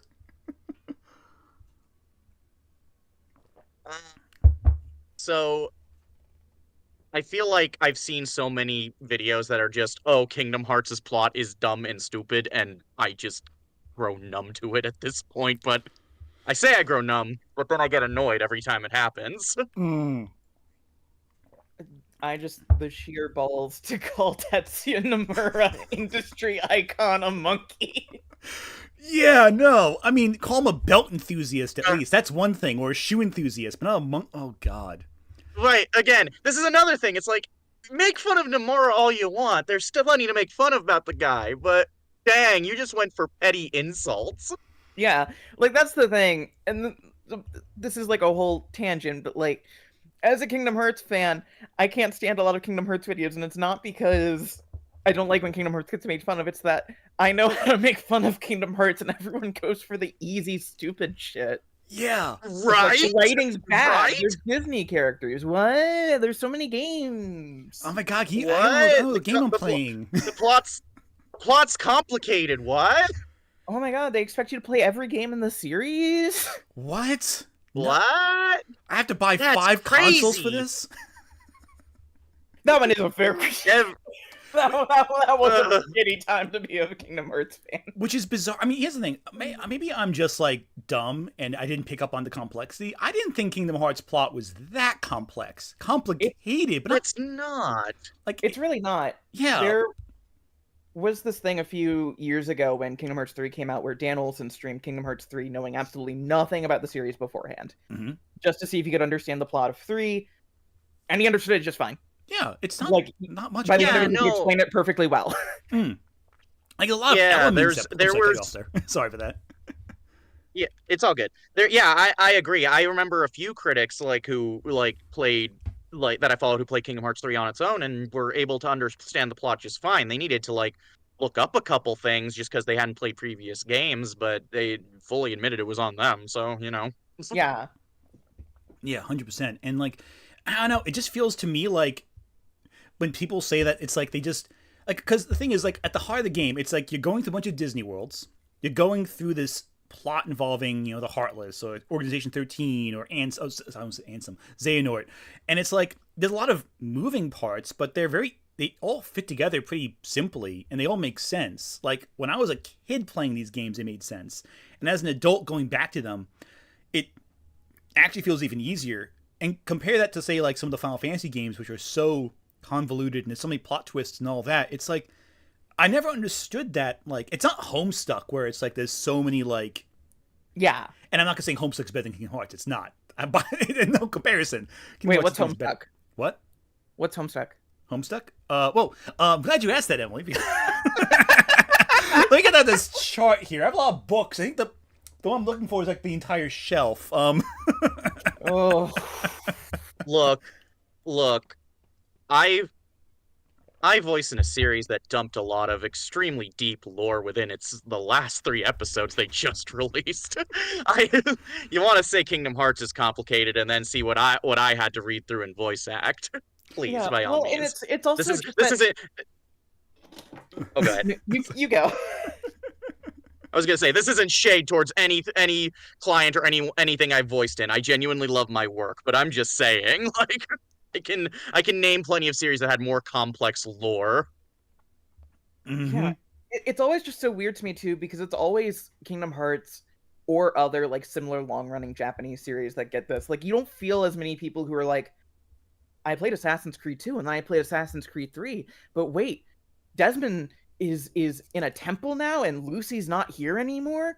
What happened? Well, it turns out they expect you to play these 2 other games that came out in between 2 or 3. Oh yeah, and it's just basics. That basic. Wow, I can speak English. Basic things, and you're right. You're pointing out something really good. It's only the Japanese games they say this about. It's only specific JRPGs because I don't know. There's a lot of dialogue. I don't know. It's Yeah. They don't say about I'm trying to think of another example of a Western game franchise that's a ton of entries aside from Assassin's Creed. That's at least you can make the argument, it's different time periods at a certain point, so it's so disconnected from the last game. But Call of Duty doesn't get it that much. No, but does Call of Duty have a lot of deep lore? I don't know. Sometimes it has returning characters. Yeah, it does. I think Ghost was the one character everyone loved for it was all over the place for a year. Yeah, but it's wild. Anyway, or they don't say it about Elder Scrolls. Or The Witcher, which are just as which are even more complicated, I'd say. Yeah. Anyway, let's just keep going because there's so much of this. We're only 8 seconds into the video. We already broke into a dialogue about it. Strap in, folks. The Sordas. Are they Sora? Sorta. Spend hundreds of hours searching for their missing friends by hopping through Disney movies told with half the pacing and none of the charm. You can tell they're good friends because they sit next to each other and talk about how good of friends they are. They are good friends. They eat ice cream. No one is being coerced. Do not question. Unfortunately for Sora, the worlds are being overtaken by darkness. Yeah, that's a take. That's take it away with this one. The ice cream trio, Roxas, Xion, and Axel have genuinely some of the nicest scenes between any group of friends in this entire series. There's a whole game dedicated to just how good friends they are and the tragedy behind everything going on with them. Oh yeah. Yeah. The whole thing with them is that, and a lot of the Kingdom Hearts friendships are kind of based on this, is that it's hey, fuck, man, I'm sad. It's depression, the game. Nothing. It's depression, the game. Yeah, literally. It's right? And I think I don't have feelings, and that makes me feel sad. What about you, Roxas? And I think one thing too that's interesting. Sorry, I cut you off there. Oh no, I was just gonna say it's. Oh, who? Who was cut off? I'm confused. I Who's don't know. talking? Someone You. was cut off. You cut off. I cut you off without realizing it. I do that all the time. Very sorry in advance. So was it me? Yeah, it was you. Yes. You need to specify names, Ant. Anyway. God. There's... But yeah, like, I was just gonna say, what friendship isn't built by? Man, I'm sad. Let's be pals. Like, I need Half my friendships, people. Half my friendships are being sad together. I'm kidding. But like, another thing I do like though with Kingdom Hearts is how a lot of the themes of friendship are often reflected in the other Disney worlds they visit. Like, there's the thematic through line. I think of Birth by Sleep. Each individual, because they go to all three of that trio go to the same worlds in different orders and different perspectives, and they all have their life experience reflected back at them with the characters they interact with at any given moment. So like, even when the dialogue doesn't speak directly to their feelings, the experiences they have in the external world speaks to their internal feelings, I feel like, to an extent. Some better than others, but like, I do feel like that's a commonality with Kingdom Hearts that I think is really cool. And often they deal with separation, I think too. I think the overall point with the 358 over 2 days crew is like, yeah, they're friends because we see scenes of them hanging out together. That's the point of the game. Yeah, and they hang out after work and get ice cream. It's great. Friends are goals. Yeah. And like the totally. thing of like it being coercion, it's like it's just a weird way to frame it when like the joke is, if you wanted to make a joke about it, make a joke of like the friendships you form when you hang out with coworkers you otherwise have nothing in common with. Yeah, like hanging out at the bar after. Well, actually, a Japanese game be perfect because half the time they're spending time, they're forced to spend time with each other at a bar and like have to be there. Yeah, it's like Organization 13 is just a bunch of people hanging out and having a same smoke break after their shift's over. Now I want to see the Organization 13 as salarymen. Someone draw Organization 13 as salarymen in suits in a Japanese, like, sad Japanese company. Demix is just that annoying coworker who has his guitar everywhere in the break room. Oh, God. He just has it under his desk and, like, it collects dust, but sometimes he'll just take it out and start strumming and, like, has to hide it when the boss comes by. It's never tuned. Yes. It's never tuned right at all. Oh, my goodness. No, it's terrible. Anyway, let's keep going. Kingdom Hearts cutscene. You can say any words in any order. Darkness, darkness, light, dark, heart, dark memories, light, dark, friendship, darkness. In fact, for the rest of this video, let's replace the word darkness with bees, and it'll make exactly as much sense. When someone is overtaken by bees, their heart becomes a heartless, and their empty body becomes a nobody, and then those become problems. Only the Keyblade can free the hearts from the heartless, and there's only one Keyblade wielder, and that's Sora. Only one. Only one. Only one. Not only even. One. Not. Only one. It's not even a point. Only one. Why? It's not a point in any of the games. It's only one Keyblade. What? The first game kind of frames it as if there's only one, but then at the end you see Mickey with the second one. Yeah, and even then you still have like Riku with one too, but it's like, I don't know. That's no. That's no. Right. Like, okay, yes, in like early on they act like, you know, being like having the Keyblade is kind of a once in a million people deal, but then more people get Keyblades as the series goes on. And I just think it's just because they weren't planning to have this many games in the first game, so I'm willing to give them a break. Well, and also it's kind of the Star Wars principle, right? Where it's like Sora's still kind of labeled as special in the original Kingdom Hearts, the same way Luke's kind of still labeled as special in the first Star Wars, because it's like, in universe, there's not that many Jedi anymore. There's not that many Keyblade wielders. There is a whole war. Mm-hmm. And that adds it makes it special and limited, but like part of that is rebuilding it. Part of it's building back up. And a lot of these characters are throughout the history of the series. Like, you got like this trio over here. You got, you know, all these guys. Like they're different points in history they have the Keyblade. And it's like, I don't know. I just think it's really screwy. Anyway, let's keep going. I'm sorry. I'm babbling now. I mean, Axel getting I was just gonna say like that. Yeah. Like yeah, of course but again, also the repeating joke here over and over again. It's like, oh, they repeat the lines they repeat the words darkness, light, and friendship and all that. Yeah. They do. What's your point? Everyone said this already. Those are very easy jokes to make, especially if you look at the script on paper. Right, like heck, I make them. On my live stream we have a darkness count. Like, Yeah, it's like if you're making that joke, like you're not gonna like beat the person who actually made a compilation of all the times they say darkness in all the games, and it's like 30 minutes long. I gotta look at that actually later.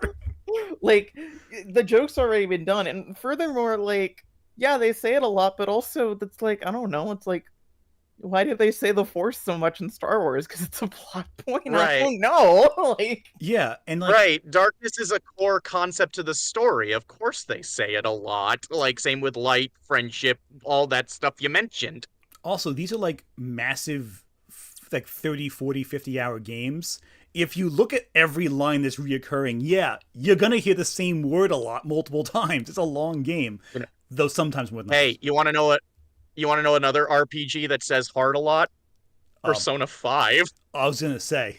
Persona 5.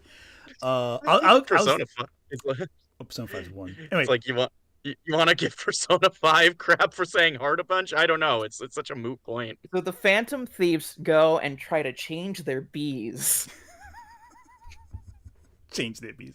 Anyway, let's keep going. Otherwise, I'm going to be stuck all day talking about this. So I guess just anyone can use these things now. Yeah, whatever. I don't care. Just handing these things out like lollipops. Join Sora, Goofy, and Donald's unconscious body as they fight against the forces of bees. Instead of finding Kyrie or her various Kyrie colors, spend 60% of each game doing the Disney character's chores while fighting Maleficent, who is absolutely convinced that she is the main antagonist. Girl, please. Who are all these people that turned into the Heartless that you're fighting? Who knows? Probably all the characters from the Disney properties nobody cares about. Sorry, Black Cauldron. Maybe that's kind of fun. I yeah, kind of left at that one.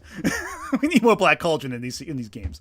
But like, yeah, no, that's what I don't know. Anyway. All the people from the completely empty, lifeless overworlds. Luckily for him, Sora's well equipped to deal with these enemies thanks to the intricate combat system. Start the game mashing one button and finish the game mashing two buttons, as every single ability is mapped to the exact same place. Because nothing says fun like playing a video game in one hand while shuffling through a deck of cards in the other. And if But like, there's a lot more complexity than that in the game. You have to roll, you have to move around. There's the reaction commands. Yeah, it's a simple game, but it's not like it's just the one thing by mashing X.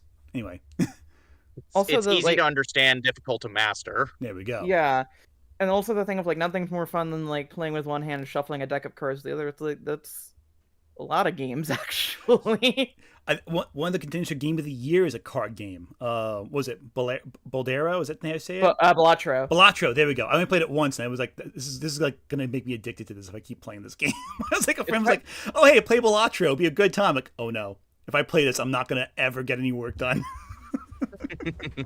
But like, even then, like, there's all the I don't know. Like, it seems like a lot of his criticism so far. It's like I'm like, okay, this isn't really like insightful about why the game is like a certain way. I don't know. Like, a lot of these are so surface level, and I'm not like the biggest Kingdom Hearts fan. Like, I love Kingdom Hearts, but I'm not like that. You both have way more encyclopedic knowledge of the series than I do, so I'm not gonna pretend like I'm like the expert. But it's like even with my cursory knowledge of it, this is still like none of these are like worthwhile criticisms of the series. And like, especially in the first couple of games, Maleficent is basically the big bad up until Xehanort shows up, until Organization 13 shows up, and it's like, I don't know. These are just such basic criticisms. I don't know. I don't have much thoughts on them because it's so basic. So far, it's not as annoying to watch as the One Piece one, but it's just boring. Yeah. These are all surface level observations. I don't know, and this is a lot of views, so I guess it got very popular, but still, it's so basic. I don't know. Let's keep going. If you spend 4,000 hours grinding every single ability and figuring out their weird EXP requirements, you can unlock abilities the game thinks should be optional. Like dodge. You mean leveling up? The only one that's applicable to is Birth by Sleep. Yeah, it's just level up, right? I got right. In most Kingdom Hearts games, you get experience, you level up, you gain an ability that you can equip if you want. Basically, like every RPG. Yeah, like the most complicated parts of like the level up ability build system is just like, what starting weapon did you choose? Yeah, and what did you get rid of? But like, yeah, Birth by Sleep is kind of complicated and weird because it's like you have to level up certain commands and then like do a grade from that. But that's also the only game, and it's weird to frame it like it's the whole series. Yeah, right. Especially when most of the series is just very bare basic, gain experience, level up. And it's weird to me, and this is something a lot of people do, where it's like Kingdom Hearts is both very simple. You just mash X and square, but then also, oh, it's actually way too complex. How can you understand any of this gameplay?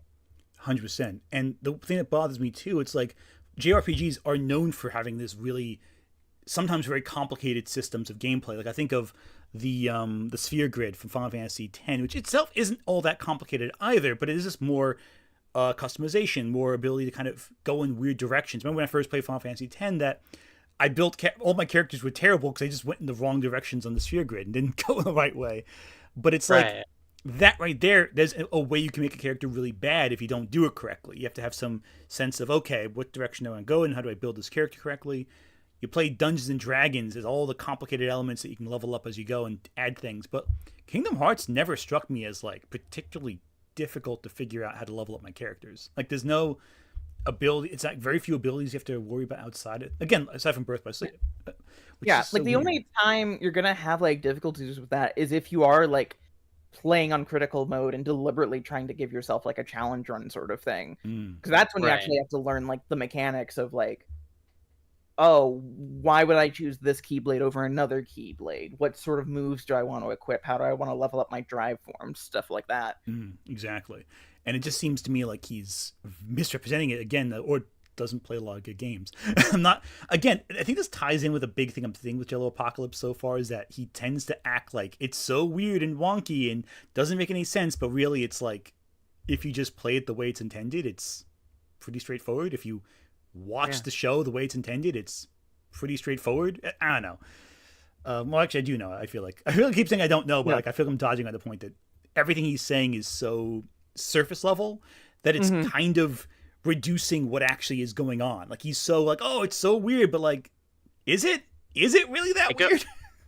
It goes back to a previous complaint I made that a lot of the points he's making, both in regards to media analysis and as a parody, are shallow. Yeah. And that's kind of something that, like, I think about just in general with these types of vids, where it's like, what was the motivation behind making a video summarizing, making fun of Kingdom Hearts? Was it because you actually, like, have passionate feelings towards the series and you want an outlet to express them or joke about them or whatever? Or is it because, like, oh, I make these types of videos and people want to see a Kingdom Hearts one? Exactly. Right. Like, is there an actual love or passion behind this, or is it just, this would be a good video? 100%. And that's the thing. And yeah, I think I'm leaning towards that second option, where it's like, I think he just chose it because it was requested. Because it doesn't feel like he really gets it. Like, here's the thing. I wouldn't make a Kingdom Hearts video, because even though I like the series quite a bit, I'm not an expert on it. At least not currently, after we play all the games.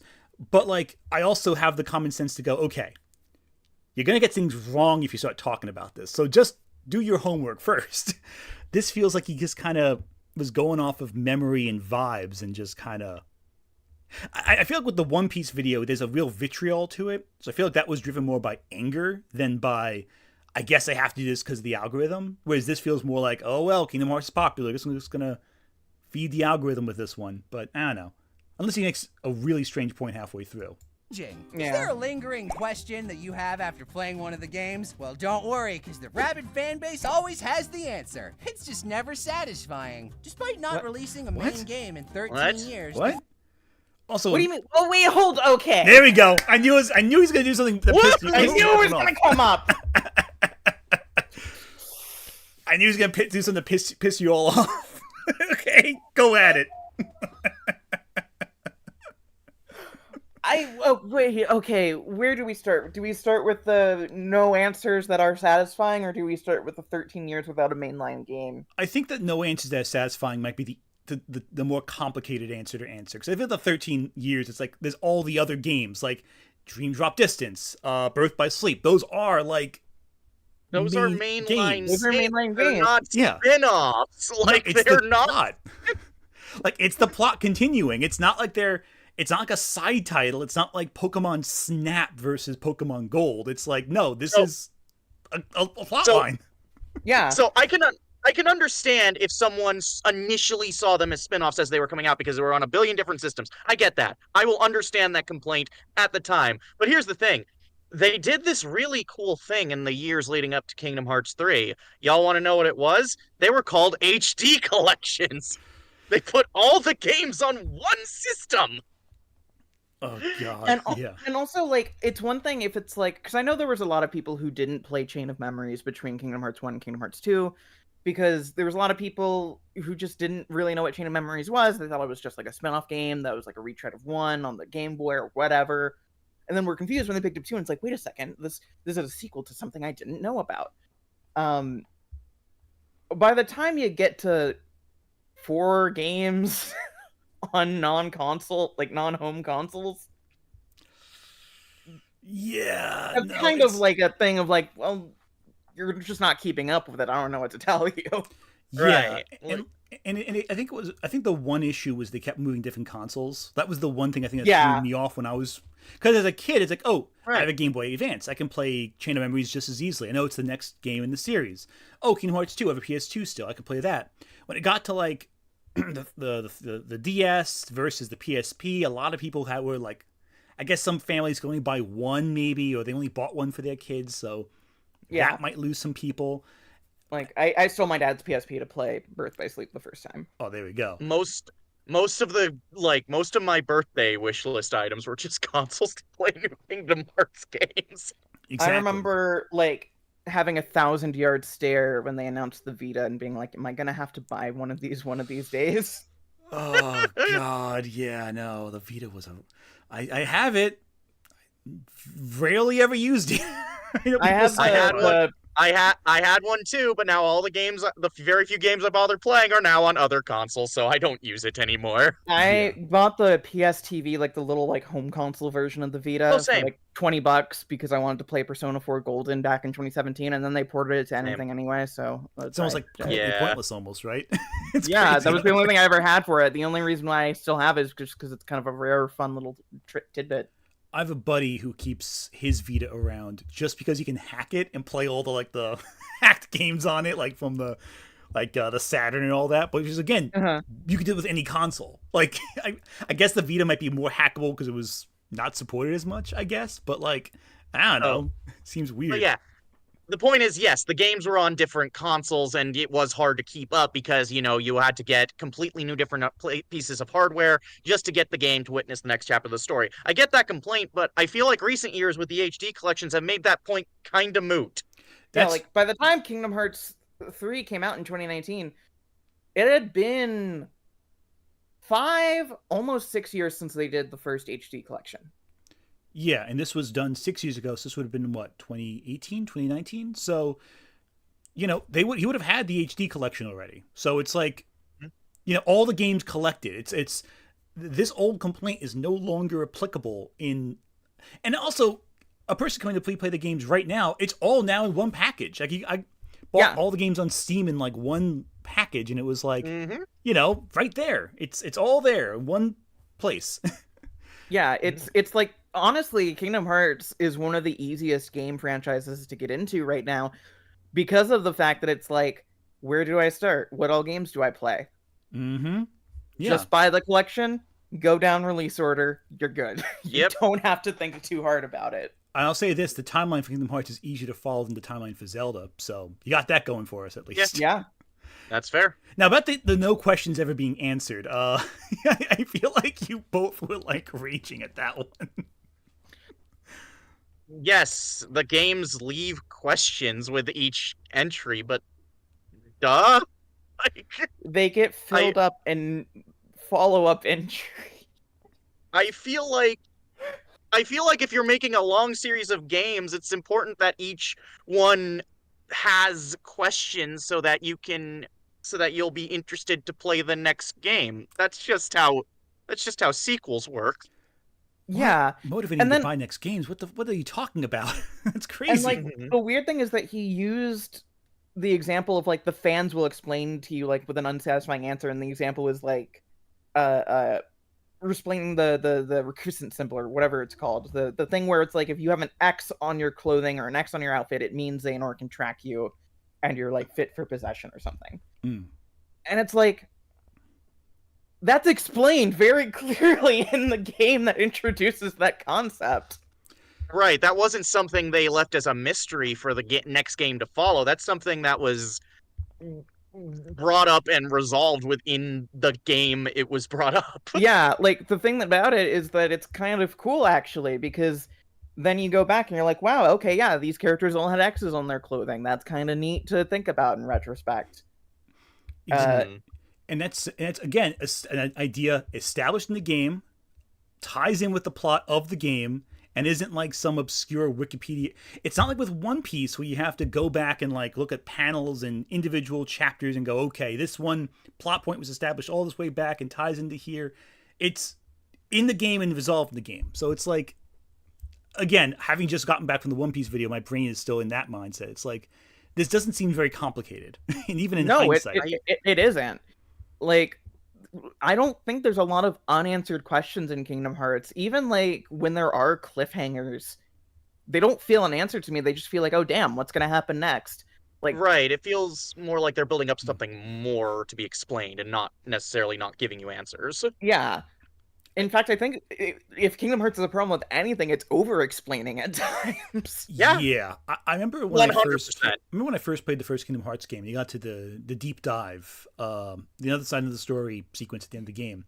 I remember like all the words flashing on screen, and like, I remember going on like GameFAQs forums back in the day and like going, oh, what does this mean? What does this imply? You know, and all the speculation. That was the mystery at the time. But when you got to the game, it's like, oh, this is what it means. Okay, all these things. It was like, oh, that's straightforward. Okay, makes sense. Yeah. And then I come back to it and it's like, oh, this is just a sequence in the game. Okay, this is a sequence in between Chain of Memories and between with Roxas and Axel and 356 over 2 days and Kingdom Hearts 2. That's what it is. And it's like very simple in the lore. Yeah. Whereas before it became this big mystery, and I think what he might be lifting from, I may be being very charitable with this interpretation, is going from like the tease at the end of each game and acting like that's the mystery in the game itself. That might be a very charitable interpretation, though, on my part. I'm not sure. No, because I feel like that's a common problem a lot of people run into, especially, I mean, this video was made before 3. Yeah, I believe so. 3's ending got a lot of those criticisms, too, of like, they didn't answer anything. They didn't explain what happened to Sora at the end of 3. And then the next like DLC in the next game kind of over-explained it because people didn't understand it. You have to layer it on a little thick, I think, for the audience. But again, like, none of this is super. Like, this isn't like End of Evangelion. This isn't Adolescence of Utena. It's not. You know, this isn't Eraserhead. It's very explained. With enough work, we could make a Kingdom Hearts Eraserhead. Oh my god! Can you imagine the Kingdom Hearts, an Eraserhead world in Kingdom Hearts with the Keyblade? I would love that. I would love that. The baby is Keyblade shaped. I just want to let that be known. Oh god! That's the keychain. That's the key. That's the chain. It becomes.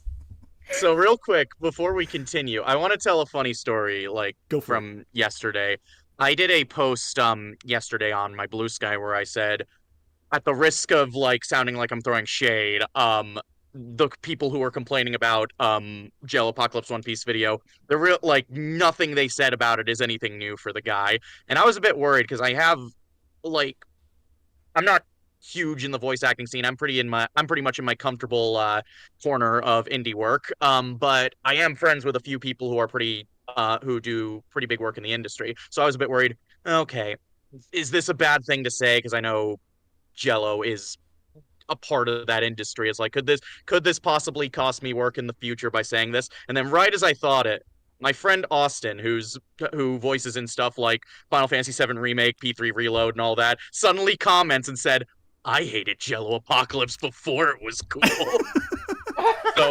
So I want to shout out my buddy Austin Lee Matthews for that. I feel like we're not going to get to the RWBY thing. So do you want to should we just bring up this one thing with RWBY that I think is like the reason why so many people can't stand JelloApocalypse? Or one of the many reasons. Please do. Have you heard about this, Emily? You probably have with the spoilers with RWBY. I think I might have, but go ahead and refresh my memory in the audiences as well. So this is RWBY video. He reveals that the character Penny is coming back to life. Mm-hmm. Let me bring up the Reddit thread I got here real quick. And this was before that reveal actually happened. Yeah, so right here, on this little Reddit thread, get the image up here. You can see, I'm not sure if you can see the comment. Yeah, it's good. It's on screen. Perfect. Yeah.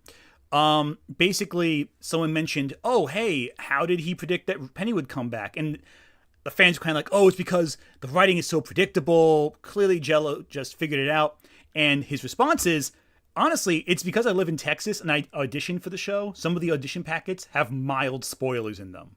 Oh, he's in my turf. Yeah, he's a local to you. Let me explain how this looks from my point of view, because I am a DFW-based voice actress currently. You're all from Texas, and you Texas nerds. Yes. So, I do occasionally, from time to time, get auditions for like big projects like this. Doesn't happen a lot. In fact, mild bitching moment. Most of the time, it's because they're looking for a trans actor specifically, and 9 times out of 10, the role is trans mask. It drives me up a fucking wall. But anyway. Okay. Anyway, if I were to get an audition like this, and I were to just casually post spoilers from my auditions before the media was released, and then just said, oh yeah, I get my auditions, and I got this spoiler, so I used it for my dumb parody video, I would be blacklist worthy. Like, I don't know how he lasted long enough to be cast in the actual series at that point. I don't know what he'd ask him back. Like, I'm baffled that he was cast in the series proper, like, when it came to season 9, when he pulled that shit, because that should have been, like, a you're done moment. Like, I don't know. For me personally, like, I don't know tons about the voice acting scene and all about that, but, like, I can tell you right now, if I was, like, given, like, back when I was still writing heavily for, like, sites like CBR and all that, if I was given, like, a press packet with, like, spoilers, or an interviewer said something they shouldn't have said, and I spilled that could have been really bad for me. It could have been, and that's like a person who is supposed to leak stuff. Right. And here's the thing, for a lot of bigger auditions, for a lot of bigger projects that I've auditioned for, like, the auditions for this and the series have come and gone, so I guess I'll say it. I got to audition for the recent Code Geass series that came out not too long ago. Oh, awesome. And I remember that, because Code Geass is such a big name, they had us, like, say, even though it's generally accepted that you don't leak audition information, like, you don't leak the scripts or anything like that, you can say you audition for it, no one cares if you do, but you can't leak, like, the contents of the audition. Mm-hmm. For bigger titles like that, they tend to make you sign a separate NDA, even if you aren't cast in it. You need to sign the NDA to be considered. Yeah. Just because it's such a big project that they don't want, like, stuff getting out. So, and I can't imagine, so, RWBY, if he was auditioning for RWBY around Volume 7, this was when the series was really peaking in popularity. I can't imagine those auditions would go out without that separate NDA. And I'm not saying that's what happened, but if they did, that'd be insane to me.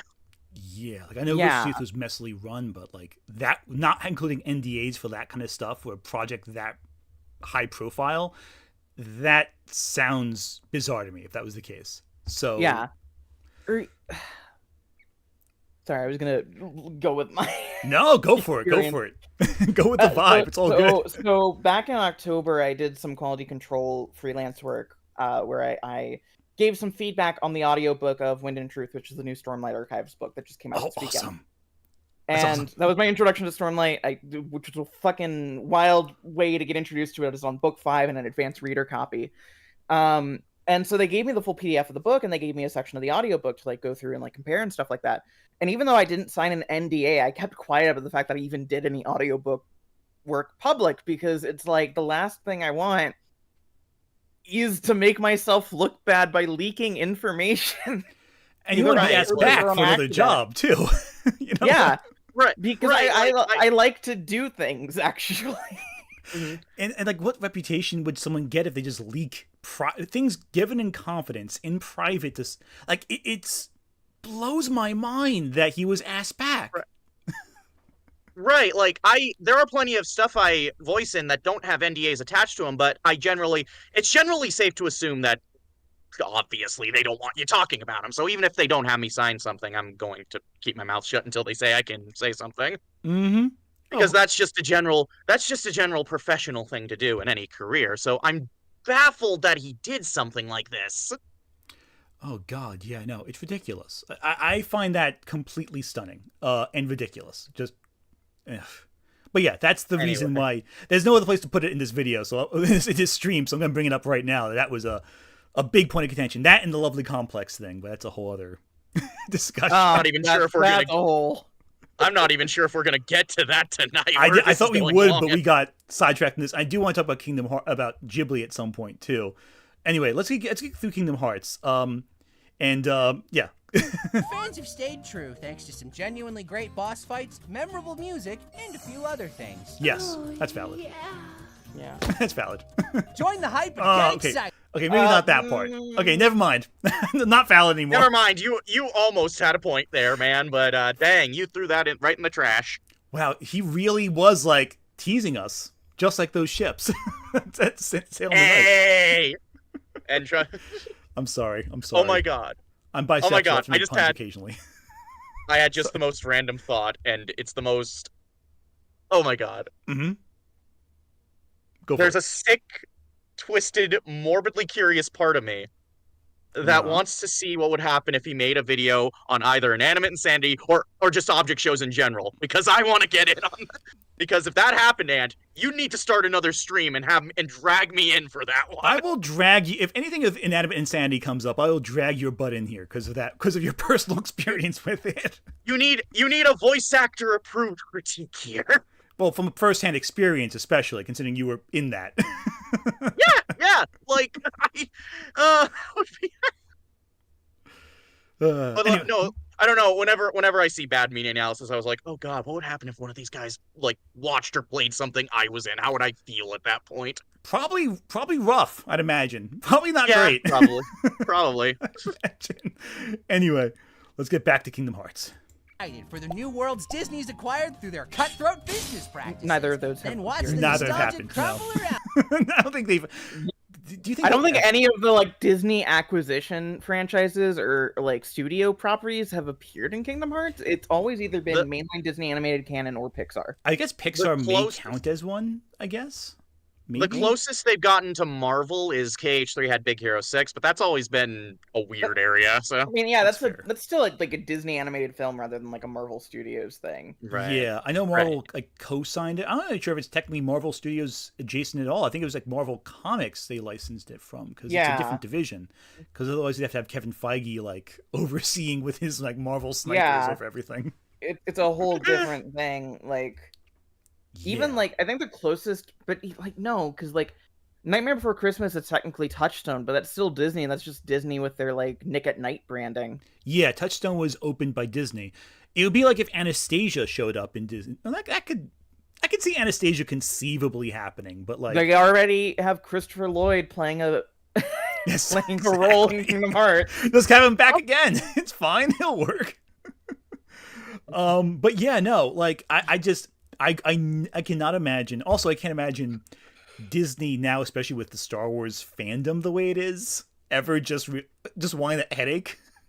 Can you imagine? Oh God, no! That sounds horrifying. No. Yeah, can you imagine that? I mean, well, here's the thing. The Kingdom Hearts 4 trailer was like 2-3 years ago. We already had people zooming in on the grass to see if it was Endor in the trailer. Oh my God. If we get an actual Star Wars thing, we're never gonna be free. No, that's it. It's bad enough Star Wars and Smash Brothers now, so technically, it's canon with like I don't know Mario and everything. It's just ridiculous. Yeah, I mean he's in Shibuya. Yeah, exactly. Oh yeah, you ever see? Oh yeah, in Mother 3 there's that one scene where Sora runs across the field of flowers right next to Lucas. It's wild. Lucas's mom is a keyhole in. I'm sorry, it's terrible. That one's actually bad. Anyway, let's keep going. Around you as you ask yourself, "Wow, is the writing always this bad?" Oh God, it's not. Damn it. No, it's not though. No, it's not. It's not bad at all, dude. Okay. I'm trying to like stop myself from going on a rant. Don't stop yourself. Okay. This Please, by all is the time to So rant. I've been outlining a Kingdom Hearts video for years now because it was a Patreon goal and we hit the Patreon goal and now Patreon doesn't have goals anymore, but I'm still dedicated to it. And one of the things that I specifically wrote down because it bugs me when people talk about this with Kingdom Hearts is people try to argue if Kingdom Hearts has good writing or bad writing. And frankly, I find that to be a completely useless sort of argument to have. I find it a completely useless metric to have because I don't care what's good or bad is going to be different for each person. That's not like anything that matters. What matters is does it resonate with you or not? 100%. Kingdom Hearts writing is incredibly on the nose. Sometimes it over-explains, the characters talk their feelings. Sometimes it makes things more complicated than actually is. Sometimes scenes can be drawn out. If it hits for you, it hits. Yeah, 100% agree with that. I've with a lot of the videos I've worked on, you know, when writing them, my thought is like, is it? I always hate the phrase "is it good or bad." I think of there was advice I got in college that I've always like it's stuck with me, and it's simply saying don't ask if a story is good or bad. Ask what did the writer or creator try to do with it, what did they do to get to that goal, and what did they do to maybe impede that goal. So if Kingdom Hearts is written as on the surface, very upfront, kind of goofy sometimes, that's by design. So what is it trying to achieve with that? You know, kind of take the writing on its own terms rather than say... Yeah, that's the thing. Like, the kind of cheesiness, the silliness of Kingdom Hearts, that's not a bug, that's a feature. You think Nomura doesn't know what he's doing here? Wait there are are a second. lines... Wait, Emily, wait a second. Are you saying that Nomura didn't make it accidental that Sora's shoes are so ridiculously big? That's not a mistake? You know, weirdly, I think he's actually putting effort into this and he knows what type of series he's making.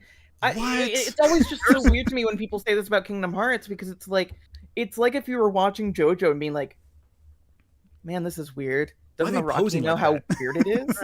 That's not how they're posing? Look. It always boggles my mind when people act like Nomura isn't fully aware of what he's writing, because he is. There's like dialogue throughout the games that pokes fun of the fact that that there are some moments that are kind of dumb. Like, yeah, it's goofy and silly, but that's the point of it. Like, I don't know. I think this kind of gets. The problem I have with a lot of it too is that a lot of people treat media like it's a puzzle that needs to be solved. Like there's a objective way of looking at art when it's simply a really reductive way of looking at art. And it's like, that really upsets me. And I think with Jello, the one continual thing I think of is that he has a very specific idea of what he thinks of as good media. And the problem is he has talent so he can achieve that method. I'm kidding. He has some talent, but I think he overestimates his expertise in everything and acts like his way is the only way to make a story, which is simply not true. In fact, I mean, you already said it already, but like that's just one thing that, and you see it in the One Piece video, you saw it in this video, you see it in everything really. And when I get to it, and I am getting to this, my attack on his Jibli takes, it's the same thing. He has the same mentality and approach to everything. It really upsets me because it feels so like, as a critic, you should be wanting to engage with media. You want to like experience it on terms that are interesting and dynamic and cool and see all the cool shades of how a story can tell a narrative from different perspectives. And I don't know, I'm babbling. I'm sorry. I'll stop myself. No, absolutely. I mean, that's the thing about it. And it's like, it bugs me because maybe it is just the fact that I've been playing these games since I was 5 and I have a Kingdom Hearts shelf, but it's like, it's weird when people are like, just dismiss it as like, it's the emo story in the Disney video game. And it's like, okay, but let's actually like stand back and look at this for a second. What is the purpose of contrasting the cheery, happy world of Disney with like teenage angst? What is that meant to evoke and what themes does that create by that dissonance? Exactly. And how's it supposed to resonate with the audience? How are they supposed to engage with it? Why would they like this? You know, and what do they take away from it, you know? Yeah, and I don't think it's like exceptionally hard. Like, you play through Kingdom Hearts 1, it's very clearly about growing up. 100%. 100%. It's funny to me because like I said before, I've been streaming these games on my channel, and shameless plug, by the way. And it's funny to me how many people just enter like at a random part in the game and like do the whole, oh, this game's plot is so confusing. I'm so confused. I'm like, yeah, because you just got here. You just got here. Like go back and like I have a stream archive. Go watch and then come back. We'll wait for you. I showed up 5 episodes into Breaking Bad, and for some reason I don't know who any of these characters are. What? The show doesn't just stop and explain it to you right away? That's crazy. Right, like someone came in when we got to Hollow Bastion in KH1 and they were like, "Oh, I don't know. I don't understand what's going on." It's like, "Of course you don't understand. You weren't here for the rest of the game." You didn't go here. It's like this, and it's one of those things where like we laugh about it, but like there's a lot of actual people who are critics who unironically do that. Like when I think of when Pokemon, for example, and again their movies, they released them in theaters back in the day. And the average adult who never watched Pokemon the show is like, I don't know who these characters are. None of this matters to me. Who the fuck is Ash? You know, because kids growing up with the show, they watched the episodes and they knew, oh, this is this character, this is that character. And they watched it without any context and they reviewed it because they had no context for the movie. And that's understandable because it was released as a movie and you think it's going to be its own thing. It's the first movie. You think, oh, no context needed. But like, it's that. As kids, you watch that and go, oh, well, obviously you have to watch the show to get what this movie's about. And I think like that mentality is just being applied to adults who are going in the middle of a series that they know is an ongoing series. And they're acting like they should just know everything by picking it up by virtue of it existing in their hands, I guess. Yeah. And also it's that thing of like, well, this is, especially when it is like, oh, this is theoretically for kids, so I can just hop in wherever, right? Mm-hmm. Like, Oh, yeah. But no, actually. One, I don't know if Kingdom Hearts is for kids. I played it as a kid, but I think it leans more teen these days in its audience. I think it started as like an e-game, so I guess that would mean it would be for kids, but as time went on, that changed. Yeah. Right. Not saying that there's anything in there that's inappropriate for kids. I just don't think they market them specifically for kids nowadays. I also think they strangely rank games up that would have been E back when we were kids is now like T for like... You notice that like some of the games, you feel like there's nothing in this game that's particularly like adult or teenager oriented, except for maybe like one F-bomb or something, but like I definitely noticed when the PS3 generation stopped that a lot of games that would have been like T-rated or suddenly M-rated, and it's just like, oh, okay. I guess because M's like the mark of, oh, it's a cool game that you want to buy. Yeah, you know, it's that edgy game. The Transformers the movie thing of adding the word shit in there so they don't get a G rating. I hate that. I love that so much. Well, like Tangled is PG. It's like, what is this? it's a G movie. I don't know. It's because parents should be aware their kids are watching Zachary Levi. That's actually you know what? Fair. That's there you go. That's valid. I can't argue that one. That needs a content warning right there. like every movie ever that Zachary Levi ever started needs like a warning now attached. Yeah. I mean, Shazam's being upgraded to R now because to give people fair warning. And Shazam 2 is now NC-17. You can't even watch it anymore. It's crazy. I'm looking at my steelbook of Shazam 2, and it's actually just fading away. That's bizarre. Oh, no. It's like it didn't even exist.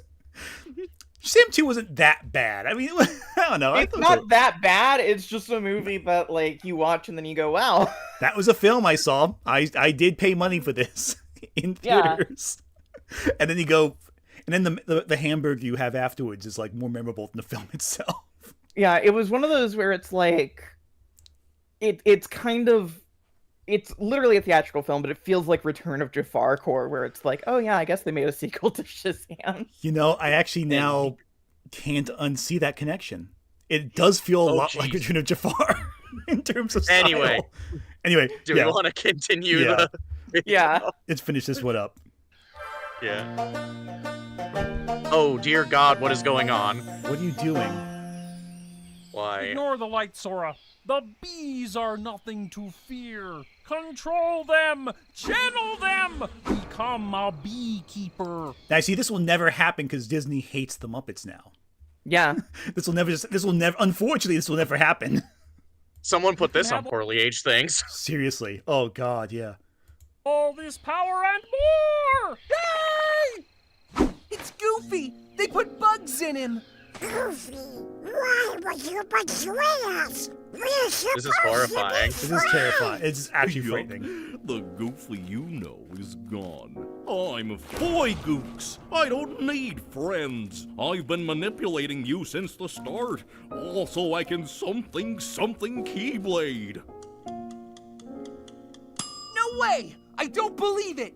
The Goofy we know is still in there! Oh yeah?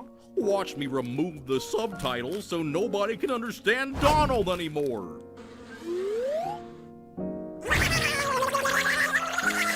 Riku! Wait, I mean Donald!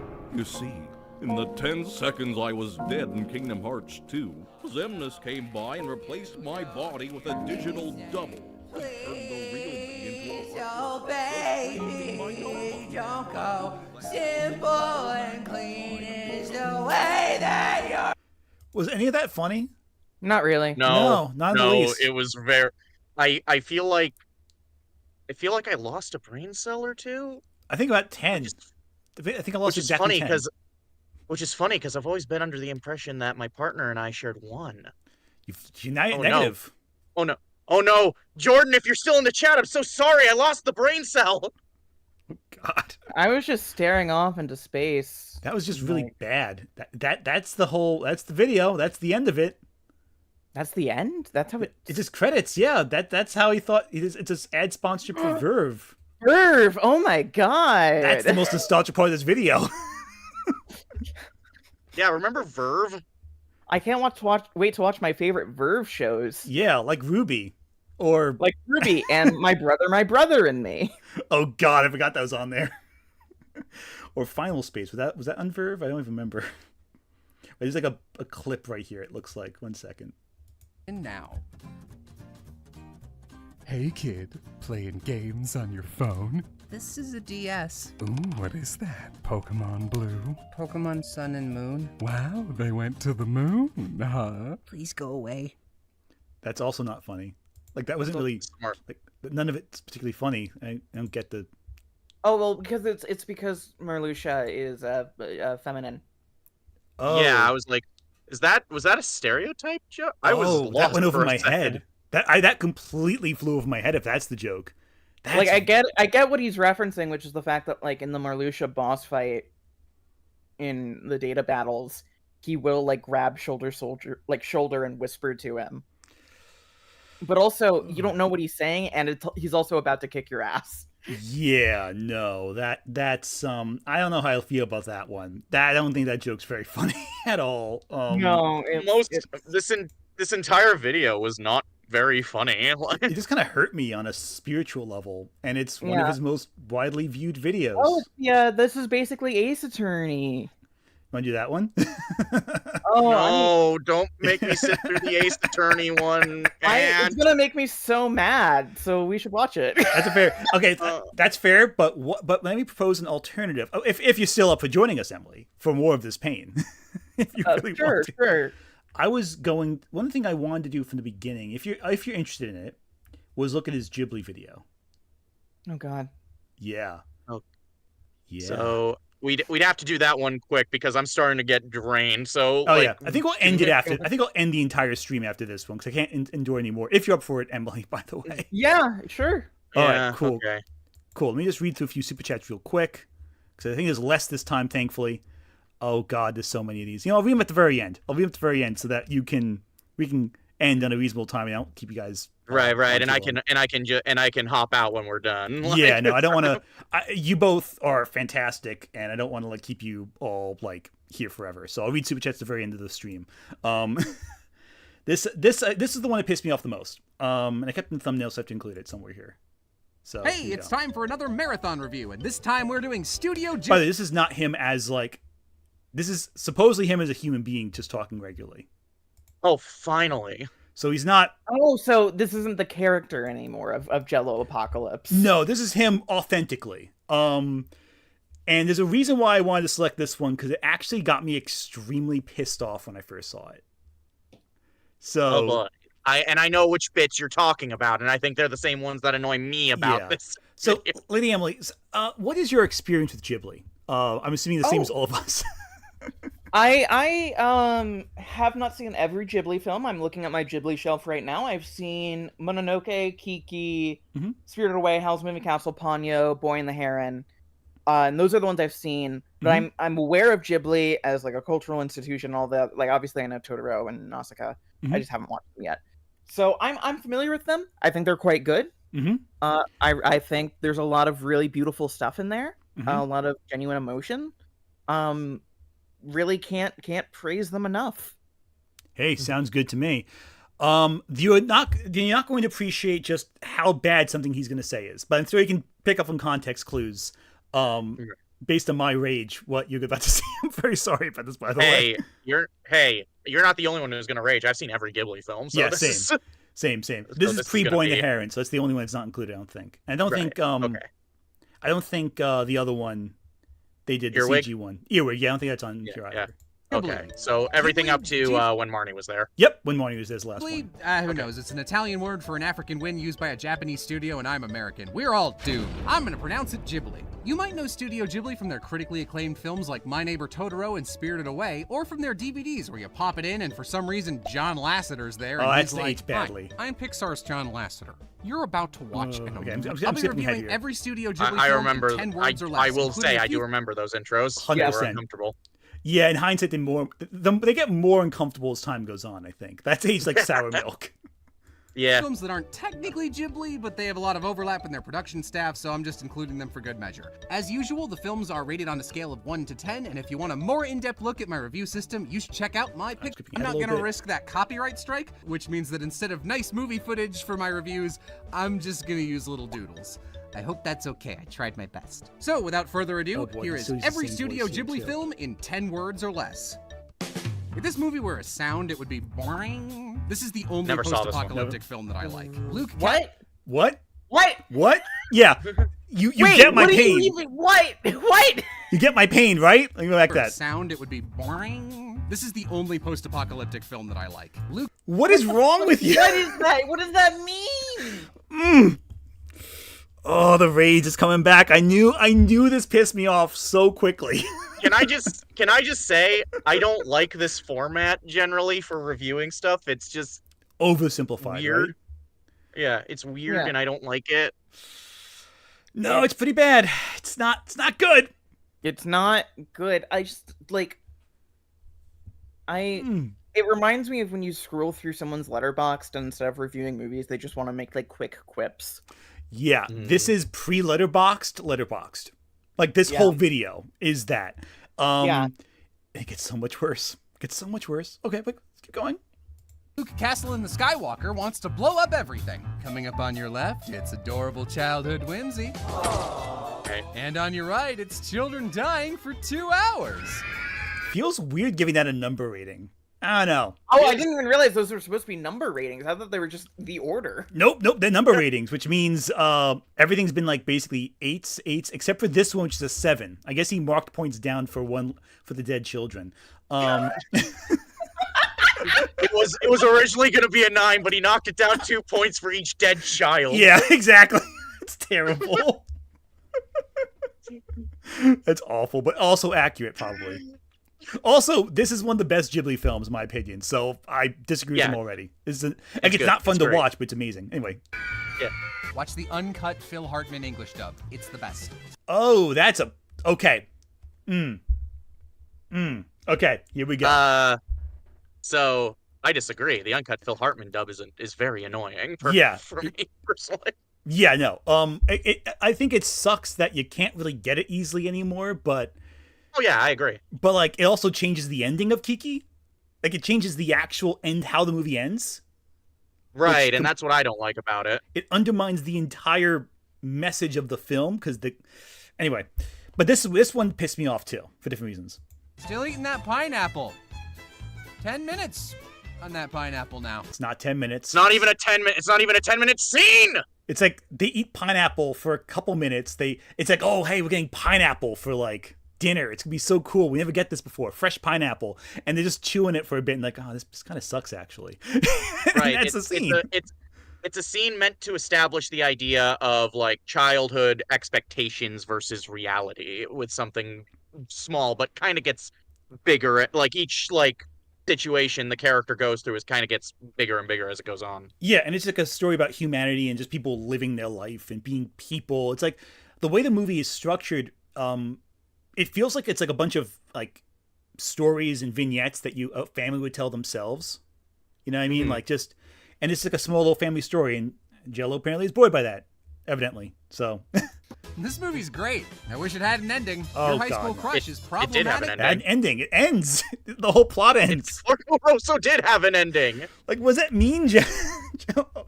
Okay. We'll go through here. Fucking bad. Look, Mom, just like Totoro. They're dead. That's not at all what happens. They make a weird cat fan I love this movie, and I don't get why he gives a 6, but okay. fiction out of this. It's Nausicaa again, but better and Japanese flavored. That feels weird. That feels weird. That feels really weird. That is weird. Like, on one hand, he's not wrong that there's elements that are similar. I think Nausicaa was like, he did Nausicaa, then he kind of lifted the best parts of Nausicaa and incorporated them into Princess Mononoke. But they're not thematically similar all that much. Like, right, like there's similarities to be certain, but they're different. They have different goals in what they're trying to achieve. Very. Oh God. Okay, wait, hold on. Yeah, I know you.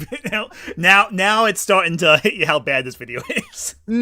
Well, because I've not watched My Neighbors the Yamadas. Mm-hmm. But I'm reading the caption of this right now. Mm-hmm. A random newspaper comic. It's not a random newspaper comic. It's a well-known thing. Yeah, exactly. Isn't it a manga? Like, or yeah, yeah. It's not a 4-panel manga, right? It's like it might be 4-panel. I'm not sure, but it's like a comedy. It's a comedy one. It's like it would. Like the Peanuts, or I guess the equivalent would be like the Peanuts, or like Calvin and Hobbes, something like that would be like in a newspaper comic, but it's not quite the same thing. It's not exactly that. Right. Also, dang, an anime adapting a manga, that so rarely happens. I'm also noticing that Jello seems to hate stories that are just about people just living their lives. Because like I'll admit, I'm not the big. I don't think My Neighbors the Yamadas is one of the best Ghibli films, but it's completely harmless. Like, yeah, it's a very okay movie. It's a certain thing I'm noticing that like he doesn't like Whispers of the Heart, which is also slice of life. He doesn't like Only Yesterday, which is very slice of life. He doesn't like Neighbor the Yamadas because that's also very slice of life. It just feels like he just doesn't like slice of life stories, but I don't know, or like just very down to earth ones. I don't know. Anyway, Master animator Isao Takahata adapts a random newspaper comic. Nice original rating, Jello. You hack fraud. You sheep. This one is so cute, and nobody. Oh, Jello, I don't think you're a hack for giving Spirited Away a 10 out of 10. I think that for other reasons. Yeah, there's many reasons why. There's a lot of other reasons for that. The cat returns. I like the cat. He talks about it. This is the nicest fever dream. Let's adapt all the Earthsea books at once. Badly. Okay, he's right about that. That's fair. Yeah. that one's fair. Also, Emily, I'm sorry I made you do that quote for the Earthsea stuff. It's fine. Yeah. It's fine. Right now I'm focused on this Ponyo reading. Oh God. A children's book, but it screams ham. It's all right. Do you just a not boy. like whimsy? Apparently in your not. life? No joy in life. No joy. No happiness. Just. Why is like a children's book wrong? Yeah, it's like he doesn't. I don't know. It's like a newspaper comic he has contempt for, a children's book he has contempt for, and I think him staring. Arrietty's another one that's a children's book. I don't know. Let me stare at you. The first half is so charming, but then incest mystery? You could land a plane on that nose. The longest and prettiest screensaver ever made. Oh, no. No. That's not. You are not You can calling land the a plane Tale on of the that Princess nose. Kaguya a Longest- screensaver. No. That's that one's a work of beautiful art. It's fantastic. Every shot of it's beautiful. Like it's maybe I'm biased because that's like in my top 5 favorite movies ever, not just Ghibli, but like ever. So, but No. I don't. I don't exactly take kindly to calling it a screensaver, especially a year or so ago. I watched the documentary of the making of this movie, and just all that went into it. It's just, god damn. And then he decides to spoil the last Ghibli film ever made until much later. Mm-hmm. Just without stopping himself. Just goes ahead and spoils it right here. So if you haven't seen When Marnie Was There, he just spoils the ending in 5 seconds. So 5, 4, 3, 2. And prettiest screensaver ever made. My girlfriend is my dead ghost grandma? Just spoil the ending of that movie that was fairly beautiful. Just okay. But you gotta make a joke. You gotta make a bit. Gotta make a bit. Gotta make a bit. And it's like, especially since it's the only joke people make about when Marnie was there. No, like... yeah, it is. Well, that I always make the joke that it feels like that at Anna, that girl's name Anna is like definitely closeted and realizing that she's not straight, and then realizes that the person that she's not straight for is a ghost of like that movie through a queer lens is so like, oh wow. When I first saw it, I'm like, oh, it's like a lesbians? What? I adore the movie to death, but the queer bait ending is always kind of the elephant in the room. I mean, it is a story about being loved unconditionally and admiration and all that, but then yeah. Sure fucked that turtle. It's Studio Ghibli. Latest movie. Bleaky's Bliblivery Blurvis. Not at all alike. This similar tone, I guess, but that's about it. That's all that they have in common.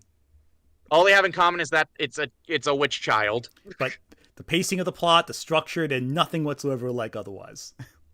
Like, just terrible. And that's all of them. Now, before... Okay, and then he goes into more detail with a few of these, but I don't think we need to go into that much detail here. I just want to look at... Hold on, go into... Yeah, it's just only yesterday. I really want to look at it. I want to talk about when Marnie was there. Oh, that's fair too. He doesn't have it on here. I thought he did. Hold on. Wait. Oh, it's right here. It's right here. It's not, It got grouped together with Mononoke for some reason. Oh, that's strange. Okay, so yeah, we're just going to talk about these two because they're the most frustrating ones.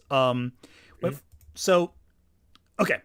Obviously, these two movies are very different, but let's just see his critical analysis skills at work, because this is Jello without the flair of his sketches. Let's just see how he analyzes media, because this, I think, tells you everything you need to know about how he looks at pieces of work. These two reviews, everything that we've discussed up until now, the mask comes off here. You really see behind the workings of his logic, and why it frustrates me so much. Good. Here's another curse. May all your bacon burn. When Marnie Was There.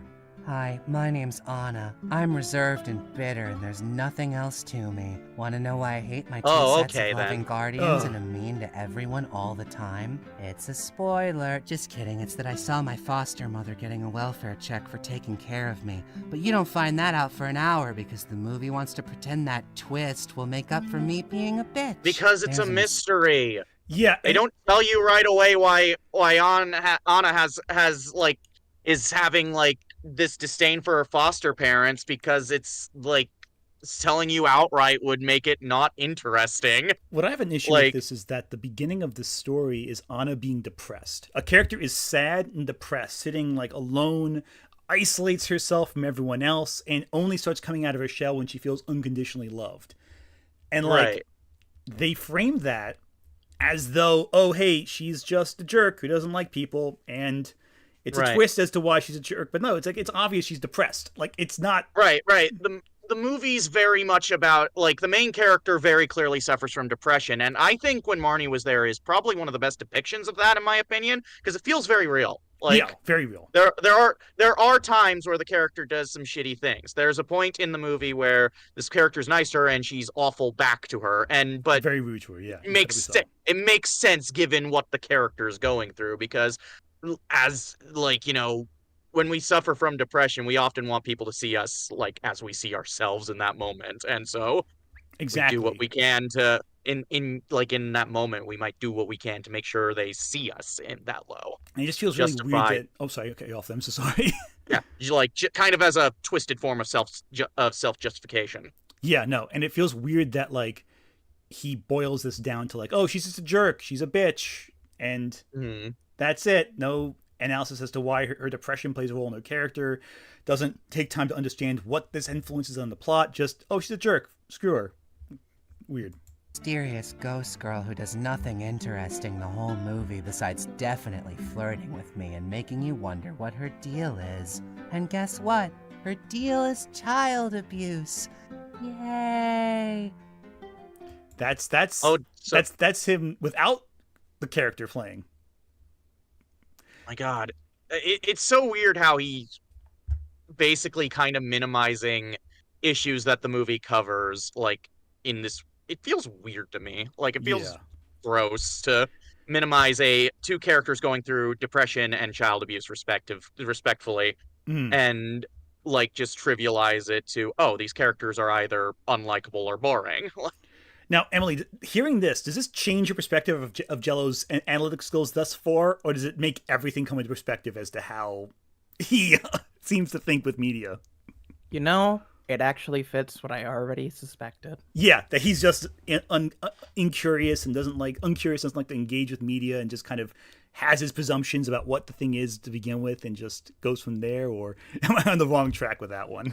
No, like it's the vibe I get is that beyond just being passionately uncurious, is like this is someone who will not look at a work of media properly if a joke can be made. Exactly. It goes for like the low shots for something as opposed to actually working with media on its own terms. Yeah. Which is just like, because I've not seen When Morning Is There. I know enough about it to know that it's a pretty fucking reductive way to view it. Yeah, and it's like authentically really a sad movie. Like I found it very emotional. Like personally, I recommend it a lot because it really did like leave me like emotionally like affected by the end of it. Like I was very I don't want to go into too much detail, but I got very emotional watching it.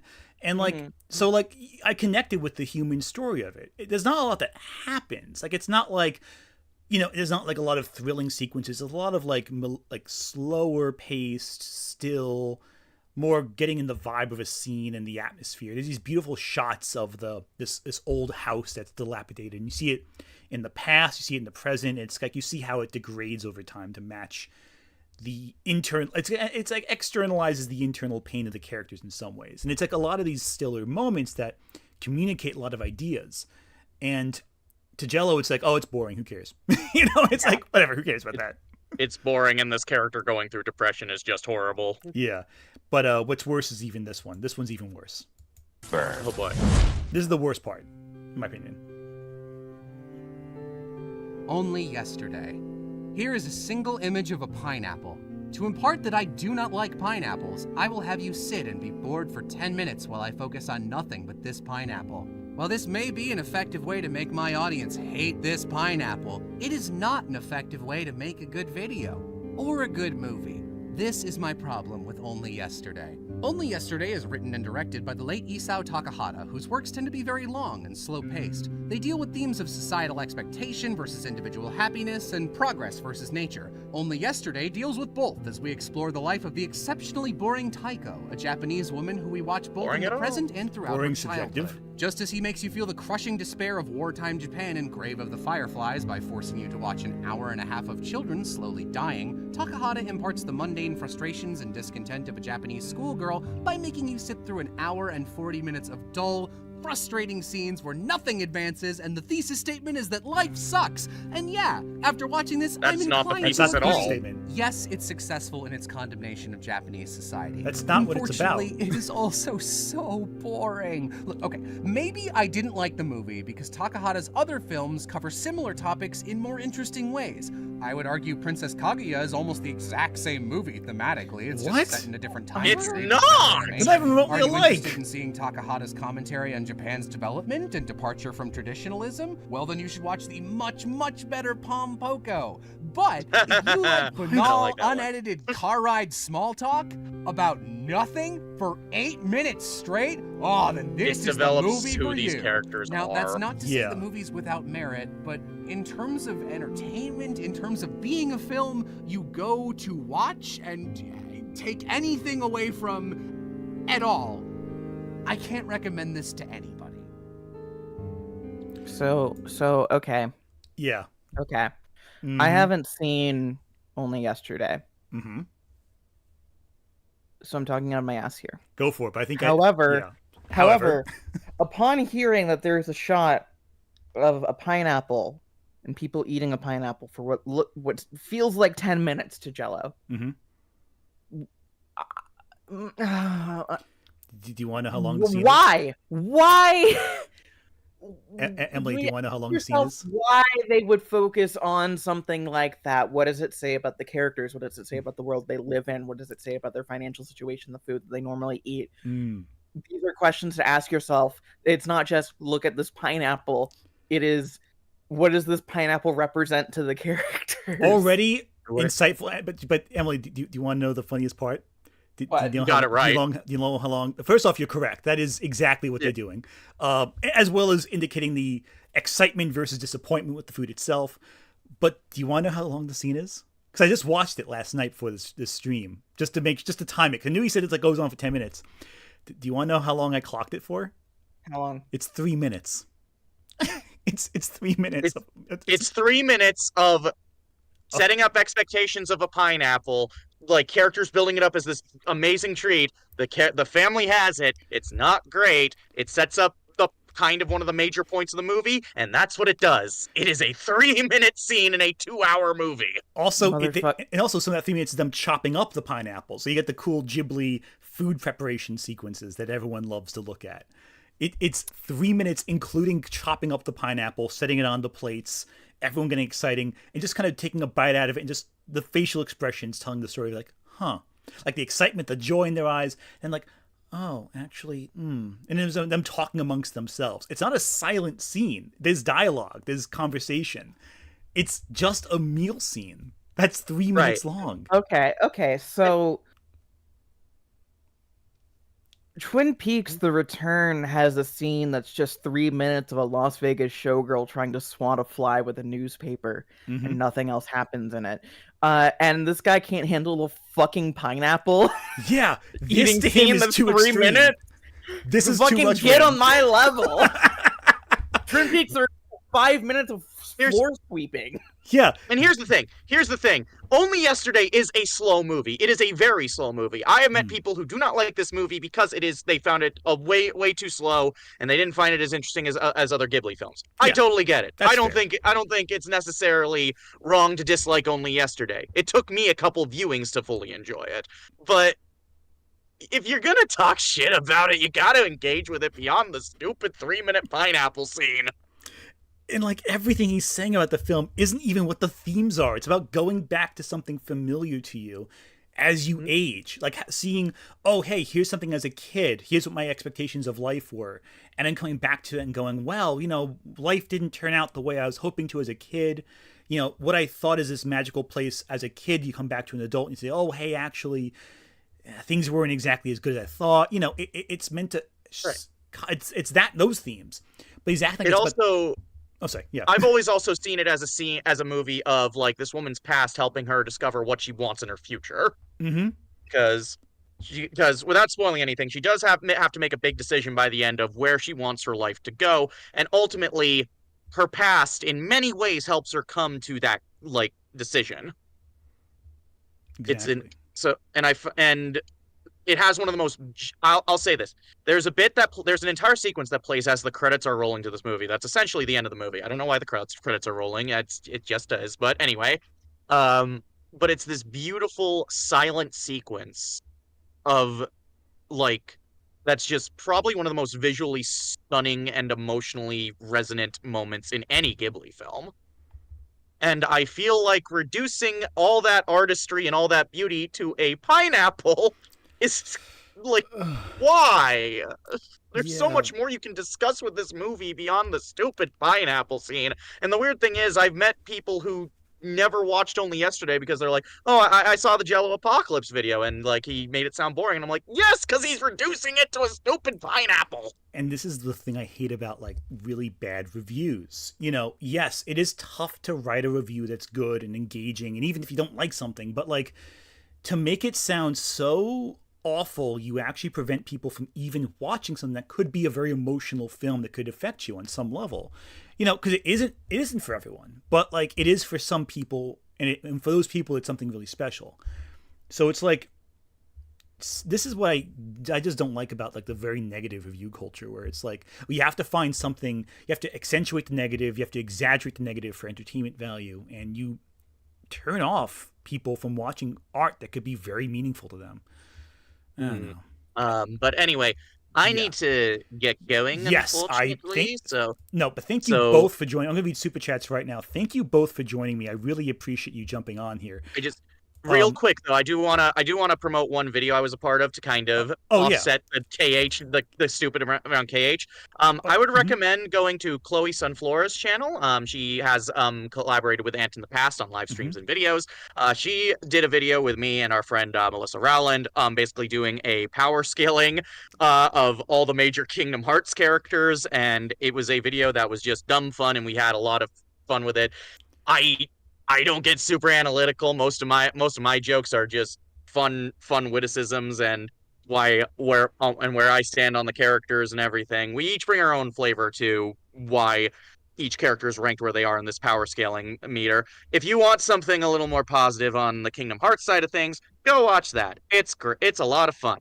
Emily, do you have anything you want to promote or name drop? And thank you so much for jumping on, by the way. I really appreciate it. No problem. Thank you for letting me crash this. No, and you're always welcome here to crash whenever on a stream if you're ever interested. This has been fun. I don't have anything specific to promote. I'm probably going to have a video on Transformers out this week because I need to get that done. Oh, nice. Now you're speaking my language. That's going to be fun. And then a Gundam video as a Christmas present for people. So have fun with that. There you go. I love it. I'll be first in line to see those when they come out. Thank you so much for both of you joining me. I'm going to read super chats for the rest of this stream, but I just want to thank you again for hopping on. It meant a lot, and you're always welcome on these, of course. Absolutely. Thank you. No, thank you so much. Good to meet you, Emily. Good to meet you too. All right. I'm going to knock you guys off chat now, but I'm going to keep going. All right. Thank you so much again. Appreciate it. Bye. Bye. That was really cool. That was really fun. I did not expect that at all. That was a lot of fun. Let me knock off Jazzy and Emily there for a second. I'm going to be reading super chats for the rest of the video. Then we're going to close off after that, but I do want to address the conversations real quick because a lot happened and I didn't get a chance to address any of them. Let me go back to the beginning. It's going to be a lot of reading right now, but I'm going to take a little bit more time because I didn't want to take, that time is precious. So I don't want to take it all up. But, so the Wave Runners, thank you so much for your super chat. Don't know if any Fire Emblem fans are on the stream, but his Fire Emblem video is maddening if you've ever played one. Also, the Animal Crossing one is just, okay, I just read that before. Oh, okay, I did read these. Okay, I got ahead of myself here. Can't decide. JelloApocalypse was only fun VA. Okay, cool. It's supposed to be a comedic exaggeration. What you can only really do when you love something. Oh, I read that already. Sorry. Just going to see where I left off here. New Year's. Looks like Animal Crossing. Tier nerds aggressively. Oh, yeah. Jello writes about media like he thinks he can. Okay, so Mr. Mister, thank you for super chat. Jello writes about media like he thinks he can write better than the author. And that you, the viewer, are stupid for not realizing JelloApocalypse is a better writer than the author. Yeah, 100%. And as we saw right there with Isao Takahata, one of the greatest writers of one of the greatest animator directors of all time, he's acting like he knows better than the guy because he makes a very slow-paced slice of life story that's really compelling and meaningful. Rose Waver, thank you for super chat. Getting two nerds to aggressively fight Jello over Kingdom Hearts for maximum profit. Clever business strategy, Ant. Ah, yes, you see through my ruse. That being said, though, I did not expect Lady Emily to join that chat. That's fantastic. I just feel bad Chloe couldn't join us because I know she would have been interested in this topic as well. And if you haven't seen Chloe's video on Kingdom Hearts, please do. I think it was a great video and it's fantastic. Jazzy's there. It's a great time. Mystic Blue, thank you for super chat. Did Jello forget Oda's response after Akira's death? Akira Toriyama, I assume. Also, it's me, Gabo, from Psy Server. I'm getting a bachelor's in animation, story, and concept. No, Gabo's fantastic. Gabo's art's really, really good. Yeah, Jello did not even mention that because I don't think he cared, which is disturbing to say. I don't think Jello acknowledged Akira Toriyama's death, but I could be mistaken on that. I don't want to say that because that is a serious thing to say. I didn't see it, his response, but Oda was very affected by Toriyama's passing. And I think that affected a lot of the manga community too. You hear stories with like Hunter Hunter's crew and how Hunter's creation, and how there's all these long breaks in between chapters because of the health concerns of the author. Yeah, so yeah, I think a lot of people, and also with Berserk too, Miura's passing was also from a very similar problem with health and overworking. So it's very, it's awful. Shout out to when Jello said the universally loved Infinity Train deserved to be canceled because it appeals to no one after he made his own show. What? Are you serious? He said it appeals to no one?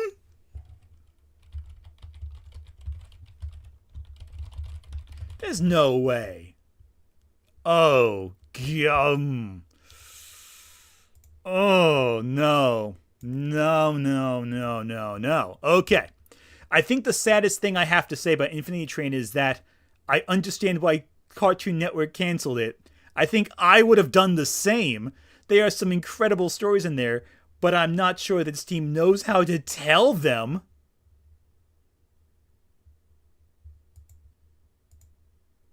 Oh, fuck you. Oh. Authentically, fuck you, Jello. That's fucking awful. Oh, God. Apophis, thank you for Super Chat. I swear, if Jello made a vid on a FromSoft game, can you imagine? Can you imagine? That'd be horrendous. He wouldn't know how to play it. Thinks Kingdom Hearts Complex, brief for FromSoft. Nick Wolf, thank you for Super Chat. People who think Kingdom Hearts is messy never played Blaze Blue.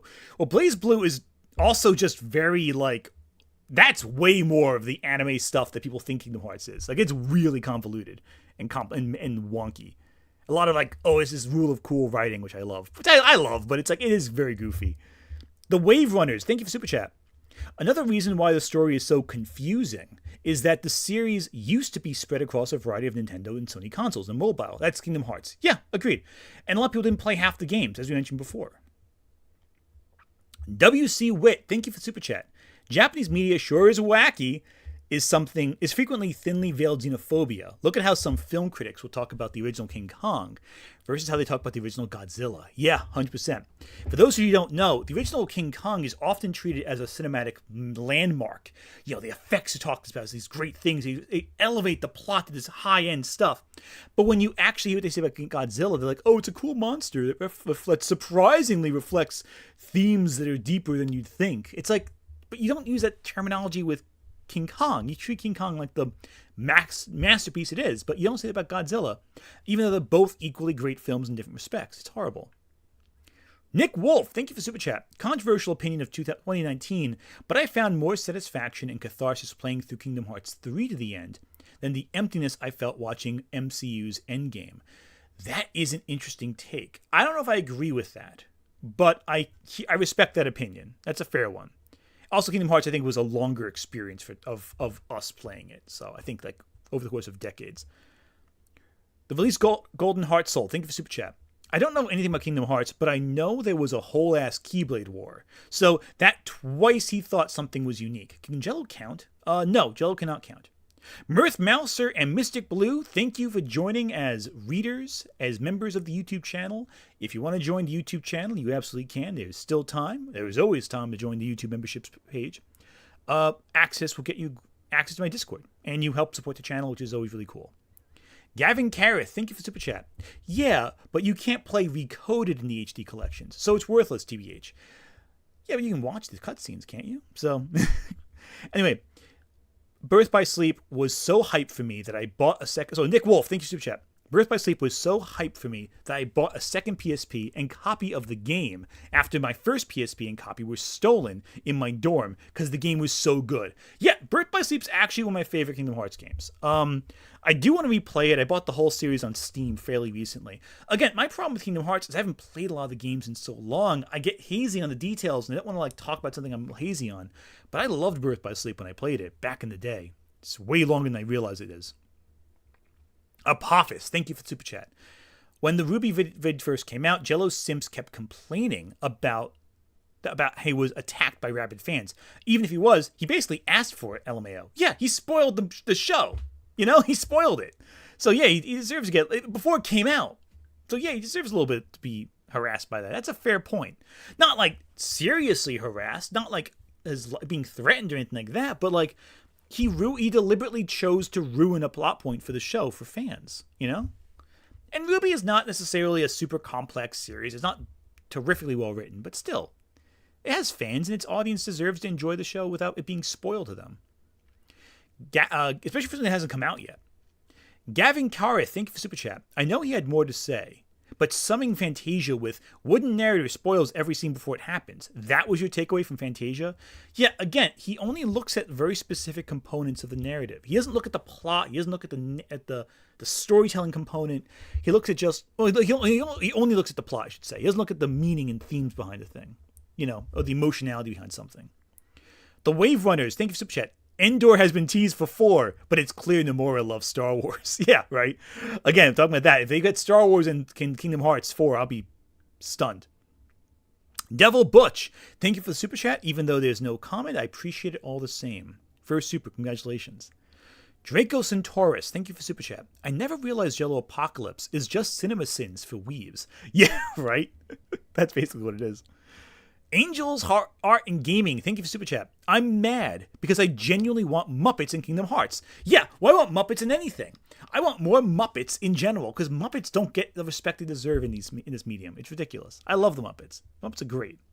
That Morlucia, okay, so Zorko, thank you for Super Chat. That Morlucia skit in the Kingdom Hearts video made me want to flam my penis in the car door. Oh my god, that joke's never going to get old, is it? I love it. Mystic Blue, thank you for Super Chat. Staring at all my Ghibli art books right now. All 7. Oh, I love that. I love art books. I never buy them because I don't have enough space for them, but I love art books. Vex Fidel, thank you for Super Chat. Contempt for Slice of Life. Jello the Anti-Lorch. There was a post that said JelloApocalypse was a lot like Lily Orchard. I don't agree with that. I think they both are uncurious, but I don't want to compare JelloApocalypse to anything Lily Orchard has done, because that's actual crimes. JelloApocalypse is just unethical. That's not the same thing. Charles Aaron Malay, thank you for Super Chat. So he hates kid stuff in Slice of Life. Have we found the anti-Lorch? Again, Lily Orchard again. I don't know if he's the anti-Lorch. He's definitely a critic in that same conversation, but for different reasons than Lily Orchard. Maybe it's just me. Wait, I just missed this. Maybe it's just me, but Jello is a bit too comfortable making rape jokes. Yeah, he's very comfortable making assault jokes. Yeah, that's a thing I also picked up on and agree with. That's a little weird. Granted, I don't think any joke is off topic. I think as long as the joke's funny, you can still make the joke if it's effective and has a point, but there's a little bit too much in the shock value there. Don't show Jello the first 45 minutes of Alfred Hitchcock's The Birds. Yeah, valid. Very valid. Charles Aaron Malay. These anti-Lorch supers were sent at the exact same moment by complete accident. I believe you. Angels Art and Gaming. If you ever do the Jello JoJo vids, I'll be spending way too many super chats because I'm passionate about JoJo. I want to do a JoJo video at some point, but I gotta reread JoJo before I feel comfortable with that. Because I don't want to misrepresent a piece of medium. So I like to reread the work before I work on it. So, you know.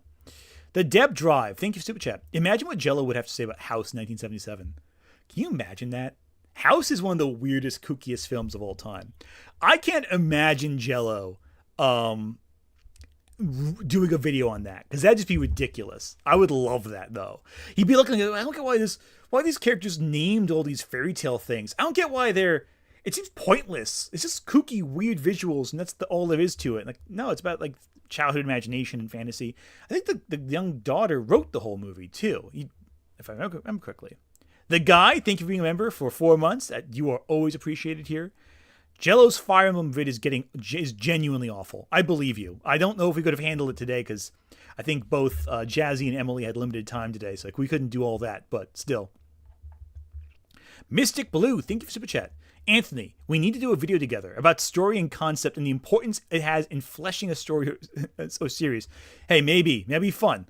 I do love about like story concepts in general and fleshing it all out. That's a fair point. I might get some discussion on that one. That'd be fun. Oh, and Zorko, thank you for the final super chat of the evening. My name ends with a U, goddammit. Zorku. What am I saying? Zorko. Man, I'm stupid. I can't read apparently. That's awful. But yeah, no. Thank you so much for joining us on this trip. This is a lot of fun, if not disturbing. I'm seeing a lot of people say that he's the anti-Lily Orchard, but I don't think that's the case. Yes, we do have a Discord. Discord is available to members of the channel. If you're a member, you can sign on to Discord. I'm going to be posting a new link to Discord in the members tab shortly thereafter. But yeah, no, thank you so.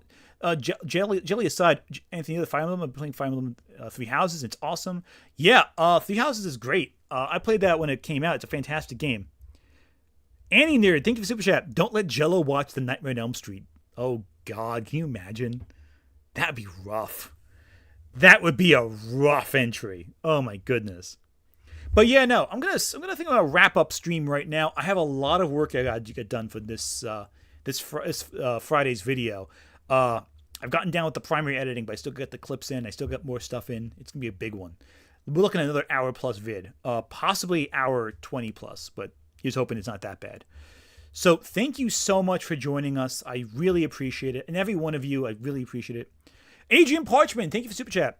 What's going on with the anti-Lorch? So Lorch is the nickname given to Lily Orchard. I don't think Jello is the anti-Lorch. That would imply that, as opposed to being a person with bad media takes and a terrible personality and criminal actions, that Jello is the opposite of all that. He's not a criminal, but his takes are pretty bad in my opinion. So yeah, no, I deeply appreciate it. Thank you so much for joining us. It's always a pleasure. And I'm going to be hard at work on Friday's video. So everyone, if you're still watching, have a good rest of the day.